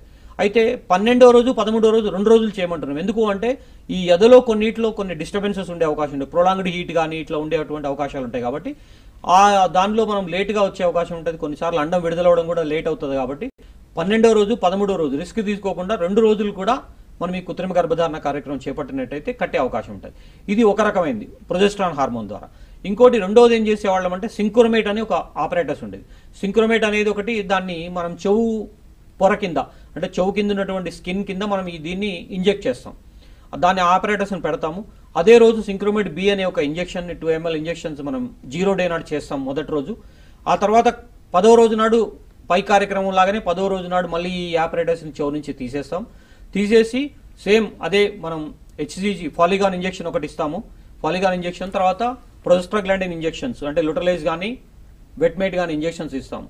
దీంట్లో కూడా 12 నుంచి 13వ రోజు మనం చేసే అవకాశం ఉంటుంది. అంటే ఇక్కడ ఇవి సింక్రోమేట్ B అనేది సాధారణంగా ఎందుకు ఉపయోగపడుతుందంటే, ఎక్కువ కొన్ని వీటిలలో ఈస్ట్రోజన్ ప్రొజెస్ట్రాన్ సమపాలలో ఉండకపోయినా సరే ఈ సింక్రోమేట్ B అనేది ఒక సంక్రమణ చేయడము చాలా ఉపయోగపడుతుంది. కొన్ని చోట్ల బ్యాలెన్స్ ఉండదు, ప్రొజెస్ట్రాన్ ఈస్ట్రోజన్ బ్యాలెన్స్. బట్ ఈ సింక్రోమేట్ ఇవ్వడం వల్ల ఈ 2 ప్రోటోకాల్స్లో కూడా 2 సమృద్ధిగా బ్యాలెన్స్ అవుతాయి. కాబట్టి ఎద కరెక్ట్గా వచ్చే అవకాశము, కట్టు నిలిచే అవకాశం కూడా చాలా ఎక్కువ ఉంటుంది. ఇది ఒక కార్యక్రమం. తర్వాత మనం ఏసైక్లిక్ అనే కార్యక్రమం చేపట్టాం. ఏసైక్లిక్ అనే దాంట్లో ఏసైక్లిక్ అనే కార్యక్రమంలో ఏం చేస్తామంటే, ఇది ప్రభుత్వం కూడా మనకు వీటిని కార్యక్రమాన్ని ప్రతి గ్రామాల్లో చేపట్టించడం జరిగింది గతంలో. ఈ కార్యక్రమం ద్వారా పశువులను ఎంపిక చేసిన పశువులు ఏ సైక్లిక్ పశువులు మొదటి రోజు GnRH అంటాం, ఇంజెక్షన్ అంటాము. ఆ ఇంజెక్షన్ మనం మొదటి రోజు ఇస్తాము. ఇచ్చిన తర్వాత 7వ రోజు ప్రోస్టాగ్లాండిన్స్ హార్మోన్, లుట్రలేజ్ హార్మోన్ ఇంజెక్షన్ ఇస్తాం మనం. దీనికి లుట్రలేజ్ హార్మోన్ ఇంజెక్షన్ ఇచ్చినట్టయితే ప్రోస్టాగ్లాండిన్ 7వ రోజు ఇస్తాము. తర్వాత మళ్ళీ GnRH అంటాం, రిసెప్టాల్ ఇంజెక్షనే మళ్ళీ 9వ రోజు ఇస్తాము. 10, 11వ రోజు మనం కృత్రిమ గర్భధారణకి వెళ్ళిపోవచ్చు. దీంట్లో కూడా అంటే ఎద లక్షణాలు వచ్చేస్తాయి. ఎందుకంటే ఈ హార్మోన్ల యొక్క ప్రభావం వల్ల పశువు ఎదకొచ్చేస్తుంది, ఇమీడియట్ గా ఎదకొస్తుంది. కాబట్టి 10వ రోజు 11వ రోజు 2 రోజులు కూడా దీంట్లో కూడా మనం కృత్రిమ గర్భధారణ చేయించాల్సి ఉంటుంది. ఇకపోతే సైక్లిక్ పశువులు అంటాం. సైక్లిక్ పశువుల్లో మొదటి రోజు PGF2 ఆల్ఫా వేస్తాం. PGF2 ఆల్ఫా అంటే లుటలేజ్ కానీ హెట్మేట్ కానీ ఇంజెక్షన్స్ వేస్తాం. ఎందుకు అంటే అంతకుముందు గతంలో వాటి మీద ఏమైనా ఆల్రెడీ కార్పస్ లూటియం ఎదకొచ్చి ఉంటుంటాయి కాబట్టి సైక్లిక్ కాబట్టి వాటిలో కార్పస్ లూటియం ఉంటుంది. ఈ రకమైనటువంటి ఇంజెక్షన్ ఇవ్వడం వల్ల ఆ లూటియం ఏదైతే ఉందో అది మొత్తం రిగ్రెస్ అయిపోతుంది మొదటి ఇంజెక్షన్ వల్ల. మళ్ళీ మనం 11వ రోజు కూడా సేమ్ ఇంజెక్షన్ వేస్తాం. అంటే ఇది డెవలప్మెంట్ కోసం, అండం విడుదల కోసం ఉపయోగపడుతుంది కాబట్టి 11వ రోజు ఇది వేస్తాము. 13వ రోజు GnRH వేస్తూ అంటే రిసెప్టాల్ వేస్తూ ఏఐ కార్యక్రమం 13వ రోజు 14వ రోజు కనుక చేపట్టినట్టయితే ఈ GnRH కట్టు శాతాన్ని పెంచుతుంది. కాబట్టి దీని నుంచి పశువు కట్టే అవకాశాలు చాలా ఎక్కువ ఉంటాయి. ఈ రకంగా చేయడం వల్ల ఏమవుతుందంటే పశువులన్నింటినీ కూడా ఒకేసారి మనం క్రమబద్ధీకరించుకుంటాం, యథ సంతులీకరణ చేసుకోగలుగుతాం, ఒకేసారి దూడలు వస్తాయి అతనికి, పాడి ఉత్పత్తి కూడా సమానంగా ఉంటుంది. ఇవి కార్యక్రమాలు మనం చేపడుతున్నటువంటి కార్యక్రమాలు. వీటి ద్వారా ఎక్కడైనా సమీప పశు వైద్యశాల డాక్టర్ను సంప్రదించి ఈ కార్యక్రమాన్ని చేపట్టుకోవచ్చు. పాడిని నష్టపోకుండా రైతులు ఈ విధంగా ఉత్పత్తి చేసుకోవచ్చు అండి. అయితే విజయ్ కుమార్ గారు, మనం పశువుల్లో వచ్చే జబ్బుల గురించి మాట్లాడుకున్నట్లయితే ఎద కట్టే సమయంలో కావచ్చు, తర్వాత దాన్ని నిలుపుకునే దశలో కావచ్చు, ఎట్లాంటి వ్యాధులకి గురయ్యే అవకాశాలు ఉన్నాయి పశువులు? ముఖ్యంగా మనకు పరాణజీవులతో ఒకటి ముఖ్యంగా చూసుకోవాల్సిన అవకాశం ఉంటుంది. ప్రతి 2-3 సార్లు అంటే సంవత్సరంలో 2-3 సార్లు మనం తప్పకుండా డివార్మింగ్ మందులు తాపించుకోవాలి. ఎందుకు అంటే పరాణజీవులు మనం బయట మేతకెళ్తుంటాయి కాబట్టి ఎక్కడైనా పరాణజీవులు ఉండే అవకాశం ఉంటుంది, వాటికి సంక్రమిస్తుంటాయి కాబట్టి ప్రతి సంవత్సరం 2-3 సార్లు వీటిని తాపించుకోవాల్సి ఉంటుంది. మనం పరాణజీవుల మందులు తాయించుకోవాలి. బాహ్య పరాణజీవులు అంటే మనకు టిక్స్ అవన్నీ ఉంటాయి, దోమార్లు, పిడుదులు ఇవన్నీ అంటుంటాం. వాటిని నిర్మూలించడం కోసం కూడా స్ప్రే మందు కానీ లేకపోతే ఐవర్మెక్టిన్ ఇంజెక్షన్ అంటే బాహ్య అంతర్పరాణజీవులు రెండింటి కలిపి కూడా ఇంజెక్షన్ వాడుకున్నట్టయితే బాహ్య అంతర్పరాణజీవులు నిర్మూలించుకోవచ్చు. ఇది ఒక రకమైనటువంటిది. రెండో రకమైనటువంటి జబ్బులు ఏంటంటే మనం ఇప్పుడు ఆల్రెడీ చెప్పుకున్నట్టు కొన్ని గురక వ్యాధి కానీ జబ్బవాపు కానీ ఇలాంటి జబ్బులు ఉంటే వాటన్నిటి కూడా ప్రభుత్వం నుంచి మనకు టీకాలు లభిస్తున్నాయి. కాబట్టి ఆ టీకాల కార్యక్రమాన్ని సక్రమంగా క్రమ పద్ధతిలో చేపట్టడము. ఇప్పుడు జాతీయ గాలికుంట నివారణ కార్యక్రమం కూడా జరుగుతుంది. గాలికుంట నివారణ అంటే జబ్బులు అనే వాటిని ఏవి ఉన్నాయో వాటన్నిటిని కూడా ప్రభుత్వం అన్ని రకాలైనటువంటి జబ్బులకు కూడా టీకాల కార్యక్రమం చేపడుతుంది. ఆ రకమైనటువంటి టీకాలన్నీ కూడా సమీప పశు వైద్యశాలలో ఉన్నటువంటి పశు వైద్యశాల అన్నింటిలో కూడా లభ్యమవుతున్నాయి. కాబట్టి ఆ టీకాలన్నింటినీ కార్యక్రమం చేపడితే జబ్బులు వచ్చే అవకాశం తగ్గుతుంది కొంత. ఇంకా మనం అనుకున్నట్టు దున్నపోతుని సంక్రమణ చేయించడం అనేది ఏంటంటే ఆ దున్నలు ఎవరికైనా ఉన్నట్టయితే ఆ ఫామ్లో ఉన్న వాళ్ళు దున్నని ప్రతి 3 నుంచి 6 నెలల మధ్యలో ఒకసారి రక్త నమూనాలను తీసుకొచ్చి కనుక మా దగ్గర ఉన్నటువంటి veterinary biological research institute laboratory ఉంటుంది. ల్యాబొరేటరీ కనుక చేసుకున్నట్టయితే బ్రుసెల్లా వ్యాధి ఉంటుంది.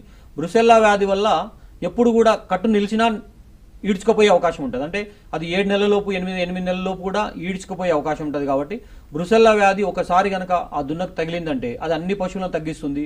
తర్వాత గేదెలకు కూడా ఈ వ్యాధి వచ్చిందంటే ఇంకా జీవితకాలం అవి మళ్ళీ కట్టు నిలవవు, వాటి యొక్క జీవితకాలం పూర్తిగా ఒడిసిపోతుంది ఇంకా.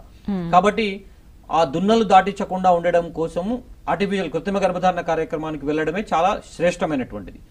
కాని పక్షంలో ప్రతి 6 నెలలకు ఒకసారి తమ దున్నల్ని ఏమైతున్నాయో వాటన్నిటిని కూడా బ్రుసెల్లా వ్యాధికి పరీక్షలు చేయించుకోవాల్సిన అవసరం ఉంటుంది. పరీక్షలు చేయించిన తర్వాత దాటిస్తే మంచిది. అవును, రైట్. అయితే గవర్నమెంట్ నుంచి పాడి పరిశ్రమకు కావచ్చు, పశుపోషణకు సంబంధించి కావచ్చు, ఎట్లాంటి కార్యక్రమాలు నిర్వహిస్తూ ఉంది ప్రస్తుతం? అలాగే ఎవరైనా పాడి పరిశ్రమ పెట్టుకోవాలి అనుకున్న వాళ్ళకి సబ్సిడీ కార్యక్రమాలు కానీ ఇట్లాంటివి ఏమైనా ఉన్నాయండి?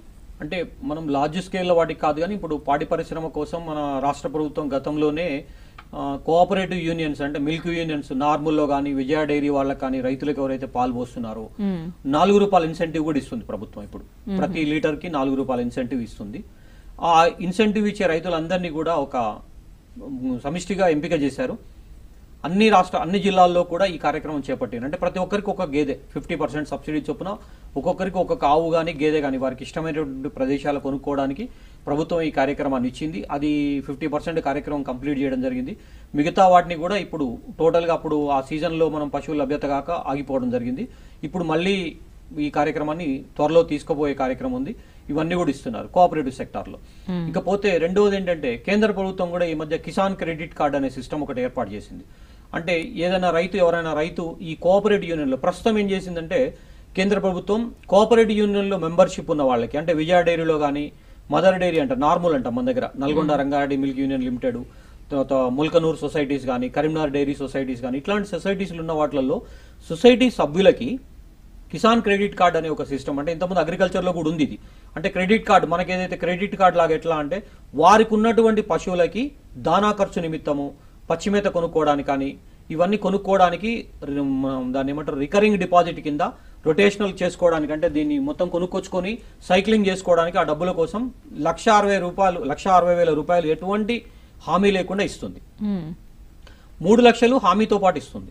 అయితే ఈ 1,60,000 రూపాయలు ఏవైతే ఉన్నాయో వాటిని వాళ్ళు రొటేషన్ చేసుకోవడానికి కిసాన్ క్రెడిట్ కార్డు కోఆపరేటివ్ యూనియన్లో మెంబర్షిప్ ఉన్న వాళ్ళందరికీ కూడా ఈ ఫెసిలిటీ ఉంది. ఇకపోతే కోఆపరేటివ్ లేని వాళ్ళకి కూడా సెంట్రల్ గవర్నమెంట్ త్వరలో ఆ కార్యక్రమాన్ని మిగతా అందరి పాడి రైతులకు కూడా ఇంక్రీజ్ చేయాలండి. ఎందుకంటే లక్ష్యాన్ని మనం 2023-24కి పాడి లక్ష్యం 240 మిలియన్ మెట్రిక్ టన్స్ల ఎంఎంటీస్ల యొక్క మనం ఉత్పత్తి సాధించాలి. తర్వాత సగటున ఇప్పటి వరకు మనం 4.2% మాత్రమే ఉత్పత్తి ఉన్నాం. దాన్ని 6.6కు తీసుకెళ్లాలన్నటువంటి ఒక లక్ష్యంతో రాష్ట్ర ప్రభుత్వాలు కానీ కేంద్ర ప్రభుత్వాలు కానీ పాడి రైతులకు అన్నిటికీ ప్రోత్సాహం లభిస్తుందండి. అయితే పాడి పరిశ్రమ పెట్టుకోవాలి అనుకునే ఔత్సాహికులకు మీరు ఇచ్చే సలహాలు సూచనలు ఏంటి? ఎంత స్థలం ఉండాలి, అలాగే షెడ్ల నిర్మాణం ఏ విధంగా ఉండాలి, పశువుల ఎంపిక ఏ విధంగా ఉండాలి? ముఖ్యంగా ఇది పాడి పశువు పరిశ్రమ మొదలు పెట్టాలనుకున్న వ్యక్తులు ఎవరైనా సరే ముందు అక్కడ చుట్టుపక్కల ఎవరైనా పాడి పరిశ్రమ ఉన్న దగ్గరికి మాత్రం శిక్షణకు వెళ్లాల్సి ఉంటుంది ఖచ్చితంగా. ఎందుకంటే అక్కడ ఉన్నటువంటి అనుభవాల్ని నేర్చుకోవాలి. ఆ పరిశ్రమలో ఉన్నటువంటి లోపాలు ఏమైనా ఉన్నాయా, అతను ఏమి ఇబ్బందులు పడుతున్నాడు ఒకటి, తర్వాత మనం అనుకున్నట్టు ఇందాక ఏ రకమైనటువంటి పశువులు అతను తెచ్చుకున్నాడు, అతనికి ఏమైనా ఇబ్బందులు వచ్చాయా అనేది ఒక కార్యక్రమం. రెండోది ఏమవుతుందంటే ఈ మధ్య చాలా మంది నెట్లల్లో ఇంటర్నెట్లలో వీటన్నిటిలో చూసి లార్జ్ స్కేల్లో ఒకేసారి ఫామ్లోకి దిగుతున్నారు. అంటే లార్జ్ స్కేల్లో మనం ఫామ్ పెట్టడం ఒక 200-100 లీటర్లు ప్రాజెక్ట్ చూస్తే దాంట్లో లాభాలు కనిపిస్తూ ఉంటాయి. కాబట్టి ఫామ్ దిగడము, ఫామ్లో దిగిన తర్వాత ఏమవుతుంది, ఆ ఫామ్ కొద్ది రోజులు దాని యాజమాన్యంలో మెయింటైన్ చేయలేరు. ఎందుకు అంటే ఉన్నటువంటి పొలం ఏమో తక్కువ. ఇప్పుడు మినిమం మనం 4 పశువులు పెట్టాలనుకుంటే 10 గుంటల పచ్చిమేత మనకు ఉండాలి. 10 గుంటల పచ్చిమేత లేని పక్షంలో 4 పశువులు మనం మెయింటైన్ చేయలేము. కాబట్టి కొందరు ఏం చేస్తారు, 200-300 పశువులు పెట్టుకుంటారు, పచ్చిమేత ఉండదు, కేవలం దానా మీదనో లేకపోతే కుట్టి మీదనో ఆధారపడతారు. ఆధారపడ్డప్పుడు ఏమవుతుందంటే పోషణకి ఖర్చు ఎక్కువవుతుంది. పోషణ ఖర్చు ఎక్కువైనప్పుడు ఆ పోషణని సమృద్ధిగా మనం అందియలేనప్పుడు ఏమవుతుంది, ప్రొడక్షన్ కాస్ట్ ఎక్కువవుతుంది. ప్రొడక్షన్ కాస్ట్ ఎక్కువ కాగానే తనకు లాభాలు రావు. లాభాలు రాకేమవుతుంది, మేత తగ్గించేస్తాడు. మేత తగ్గియగానే ఆటోమేటిక్గా పాడి ఉత్పత్తి తగ్గుద్ది. ఇంకా అప్పుడు ఏమంటాడు, తను ఒక అపోహ ఏమేర్పడుతుంది, పాడి పరిశ్రమ మనకు లాభం లేదు, దీని నుంచి లేదు అంటాడు. కానీ పాడి పరిశ్రమ సక్రమంగా లాభాలు రావాలంటే మాత్రం ఎట్టి పరిస్థితుల్లో సరైనటువంటి స్థలం ఉండాలి, పచ్చిమేతలు ఉండాలి, 2-3 రకాలైనటువంటి పచ్చిమేతలు వేసుకోవాలి. ఇవన్నీ వేసుకుంటే దానా ఖర్చు కొంత తగ్గుతుంది. దానాను మనం ఇందాక చెప్పినట్టు 5 లీటర్ల వరకు ఎటువంటి దానా ఇవ్వకుండా 25 కిలోల పచ్చిమేత, 5 కిలోల ఎండుమేతతో మనం 5 కిలోల పాలను తీసుకోవచ్చు. 5 కిలోలు దాటి ఉత్పత్తి పొందుతున్నప్పుడు మాత్రమే ప్రతి 2.5 కిలోలకి గేదెల్లో అయితే 1 కేజీ దానా, అదే ఆవుల్లో అయితే ప్రతి 3 కిలోలకు 1 కేజీ దానా మనం అందించినట్టయితే సరిపోతుంది. అందువల్ల అప్పుడు అలాంటి పరిస్థితుల్లో మనం ఔత్సాహికులను మనం కోరుకున్నది ఏంటంటే, నేను కోరేది కూడా వాళ్ళందరినీ ఏంటంటే, అక్కడ ఉన్నటువంటి మార్కెట్ వసతులు ఏ విధంగా ఉన్నాయి, మనకు మార్కెట్ ఎంత ఉంది, అక్కడ ఆవు పాలకు గిరాకీ ఉందా, గేదె పాలకి గిరాకీ ఉందా, ఎంత రేటు మనకు వస్తుంది, ఇవన్నీ కూడా పరిశీలించుకోవాలి. తర్వాత దగ్గరలో ఉన్నటువంటి పశువులు ఏ రేట్లో ఉన్నాయి, మార్కెటింగ్ ఉందా మనం పాల మార్కెట్కు, ఇవన్నీ కూడా గమనించుకొని పరిశ్రమను స్టార్ట్ చేసి మొదలుగా తను ఒక 10 గేదెల నుంచి మొదలు పెట్టాలండి. ఎక్కువ మొత్తంలో చేయాలనుకుంటే ఒకేసారి తర్వాత త్వరితగతిన పెంచుకోవచ్చు. రెండోది ఇంకోటి ఏంటంటే, పాడి పరిశ్రమ ఎప్పుడు లాభం ఉంటుందంటే వాటి నుంచి దూడలు తీసుకోవాలి. చాలా మంది ఏం చేస్తారంటే, ఇప్పుడు మనం ఈ చుట్టుపక్కల ఉన్నటువంటి హైదరాబాద్లో ఇట్లాంటి ప్రాంతాల్లో ఉన్న వాటిలో డైరీ ఫామ్స్లు ఉంటాయి, దూడను పట్టించుకోరు. ఆ గేదెను అప్పటి వరకు టెంపరీగా పాలు తీసుకుంటారు, మనకు అమ్మేస్తారు, పంపించేస్తారు. అలా కాకుండా పాడి పరిశ్రమ మనం లాభసాటిగా ఉండాలంటే రైతులందరూ కూడా నేను కోరుకునేది అంటే, ప్రతి సంవత్సరం మనం ఏదైతే దూడను తీసుకుంటున్నామో అందులో ఉన్నటువంటి పడ్డల్ని మనం కనుక ఫిమేల్స్ ఏవైతే వస్తాయో ఆడ వచ్చిన వాటన్నిటిని కూడా మనం సాదుకున్నట్టయితే 2 సంవత్సరాల లోపల అవన్నీ కూడా ఎదకొచ్చి కట్టు నిలిచే అవకాశం ఉంటుంది. అది సంతతి ఉత్పత్తి అవుతుంది, అతనికి ఉపయోగపడుతుంది తప్ప ఓన్లీ మనం ఎప్పుడు పశువుని కొనుక్కొచ్చుకోవడము, రొటేషన్ చేయడం వల్ల ఆ టెంపరీగానే లాభాలు కనపడతాయి తప్ప అతను పూర్తి స్థాయిలో మనం నిలబడలేడు. అట్లా ఆ విధంగా చేసుకున్నట్టయితే పాడి పరిశ్రమ చాలా బాగుంటుంది. అంటే శిక్షణకు సంబంధించి గవర్నమెంట్ ఏమైనా ఇస్తుందండి? మేము పాడి రైతులకి సంవత్సరానికి ఒకసారి ఔత్సాహికులు ఎవరైనా ఇంట్రెస్ట్ ఉన్న వాళ్ళు ఉంటే కూడా మన డాక్టర్స్ అందరూ కూడా చెప్పగలుగుతారు. ఎందుకంటే ఈ రకమైనటువంటి సమాచారం మన అందరు డాక్టర్ల దగ్గర ఉంటుంది. తర్వాత మేము ఇట్లాంటి పాడి రైతులు ఎవరైనా ఉన్నప్పుడు కూడా మాకు శిక్షణ కార్యక్రమాలు కొన్ని మాకు డిపార్ట్మెంట్ నుంచి కొన్ని నిర్దేశించబడతాయి. ఆ లక్ష్యాలు నిర్దేశించినప్పుడు ఎవరైనా ఔత్సాహిక రైతులు ఉంటే వాళ్ళని తీసుకొస్తుంటాం. పక్కనున్న రైతులకు కూడా మనం ఎవరైతే బాగా దీని నుంచి లాభం పొందారో అలాంటి రైతులతో కూడా శిక్షణ ఇప్పించడం కానీ, వారి యొక్క స్థలం దగ్గరికి మనం తీసుకెళ్లి అతను చేస్తున్నటువంటి యాజమాన్య పద్ధతుల్ని ఏ విధంగా తన ఖర్చు తగ్గించుకుంటున్నాడు. ఇప్పుడు ఏంటంటే దానా ఖర్చు మనం బయట కొనుక్కొచ్చుకోవాలంటే జానా 20 రూపాయలు కేజీ పడుతుంది. కాకపోతే దాన్ని తగ్గించుకొని మనం ఏ విధంగా కలుపుకోవచ్చు, మొక్కజొన్న, పెసరపొట్టు తనే తీసుకొచ్చుకొని వాటిని ఏ విధంగా పోషకాలు కలుపుకోవాలనేది కూడా మేము వాళ్ళకి శిక్షణ ఇవ్వడం జరుగుతుంది. అంటే ఏది ఎంత పాళ్లలో మనం కలుపుకున్నట్టయితే మనం దానికి సరైనటువంటి న్యూట్రిషన్ వస్తుందన్న ఉద్దేశంతో మనం చేపించుకోవచ్చు. అంటే చాలా మంది రైతులు ఈ దాణా విషయానికి వచ్చినట్లయితే సంప్రదాయ పద్ధతుల్లో వెళ్ళిపోతూ ఉంటారు. కానీ ఇలా మీరు అన్నట్లుగా ఈ మిశ్రమ దాణా కానీ మొత్తం అన్ని సమానంగా విటమిన్స్ అన్ని అందేటట్టు కలపడం ఇట్లాంటివి చాలా తక్కువ మంది మాత్రమే ఫాలో అవుతున్నారు. అట్లాంటి రైతులకు మీరు ఇచ్చే సలహాలు ఏంటి? ఎక్కువ ఇప్పుడు నేను అదే చెప్పేది ఏంటంటే పాడి పరిశ్రమ లాభసాటిగా ఉండాలంటే తను సొంతంగా ఒక దానాన్ని నిర్ణయించుకోవాలి. అంటే ఈ రకమైనటువంటి దానాన్ని ఖర్చు తగ్గించుకోవాలి. ముఖ్యంగా ఏంటంటే దీంట్లో అన్ని రకాలుగా ఖర్చు తగ్గించుకుంటే తప్ప పాడి ఉత్పత్తి మనకు లాభసాటిగా ఉండదు. ఎందుకంటే మనం పాడి దానా ఖర్చు పెంచుకుంటూ పోయినాం అనుకోండి, దానా ఖర్చు పెంచుకుంటే పాడి ఉత్పత్తి ఎంత అవుతుందో అంతే దానికి సరిపోతుంది తప్ప అతనికి ఏం లాభం ఉండదు. తర్వాత దానికి ముఖ్యంగా ఖర్చు వచ్చేది కూడా దానాలోనే 60% ఖర్చు దానాలో పోతుంది. ఒక 10-15% మనం లేబర్ ఖర్చు. లేబర్ కూడా ఇవాళ చాలా కాస్ట్ ఉంది కాబట్టి మనకు లేబర్ దొరకడం కూడా కష్టంగా ఉంది కాబట్టి లేబర్ ఖర్చు ఒకటి. ఈ ఖర్చులన్నింటినీ మనం తగ్గించుకుంటూ పోవాలంటే ఇందాక చెప్పినట్టు మేతలో మేనేజ్మెంట్ లోపం ఉండకూడదు. మేతలు సక్రమంగా చేసుకోవాలి. దానాన్ని మనకు అన్నట్టు మార్కెట్లో దినుసులు దొరుకుతున్నాయి. మనం మా బ్రోచర్లో కానీ, మా ఎనిమల్ హస్బెండరీ డిపార్ట్మెంట్ మాన్యువల్లో కానీ, తర్వాత వెబ్సైట్లో కానీ మేము అన్ని సమీకృత దానాలు ఏ విధంగా మనం చూసుకోవచ్చు అనేది ఒకటి కూడా పెట్టాము. ఈ మధ్యనే మేము మా దాంట్లో డిపార్ట్మెంట్లో మా ఎనిమల్ హస్బెండరీ దీంట్లో మెంబర్స్ కూడా చేరుస్తున్నాం వీళ్ళందరినీ. ఆ రైతులు ఎవరైనా ఇంట్రెస్ట్ ఉన్న వాళ్ళని కూడా ఆ సమీప డాక్టర్ ద్వారా మీరు ఈ మెంబర్షిప్లో చేరినట్టయితే మా నుంచి వచ్చే సమాచారం, అంటే ఈ డిపార్ట్మెంట్ నుంచి ఇచ్చే సమాచారం అంతా కూడా దాంట్లో క్రోడీకరించబడి ఉంటుంది. అందులో ఏ రకమైన దానాన్ని మనం ఎంపిక చేసుకోవాలన్నప్పుడు మీకు దొరుకుతున్నటువంటి దినుసులు, తక్కువ రేట్లో ఉన్నటువంటి దినుసుల్ని సమపాలలో అంటే ఎంత పర్సంటేజ్ మనం కలుపుకుంటూ చేయాలనేది కూడా మన వెబ్సైట్లో ఇవన్నీ కూడా లభ్యం ఉంది. అవి మీరు సమీప డాక్టర్ ద్వారా కానీ మీరు మెంబర్షిప్ తీసుకొని దీంట్లో ఎంటర్ అయినట్టయితే తప్పకుండా ఈ కార్యక్రమంలో మీరు ఆ రకంగా దానాన్ని తగ్గించుకోవచ్చండి. రైట్ అండి. ఇక ఫైనల్గా వ్యాక్సిన్స్, పశువులకు వేయించాల్సిన వ్యాక్సిన్లకు సంబంధించి ఇప్పుడు ముఖ్యంగా మనం చేస్తున్న వాటిల్లో చాలా కార్యక్రమాలు సీజనల్ డిసీజెస్ మీద మనం చేస్తున్నాం. మేము సాధారణంగా తొలకరి జల్లులు పడినప్పుడు ఏముందంటే పచ్చి మేత స్టార్ట్ అవ్వగానే తొలకరి వస్తుంది కదా, పచ్చి మొదలు కాగానే బ్యాక్టీరియల్ డిసీజెస్ వచ్చే అవకాశం ఉంటుంది. దానికని మేము హెచ్ఎస్ అంటాం, దాన్ని హిమరేజిక్ సెప్టిసిమియాక్ వ్యాక్సిన్ అంటాం. దొమ్మ రోగం అంటారు కొంతమంది, దొబ్బ రోగం అంటారు.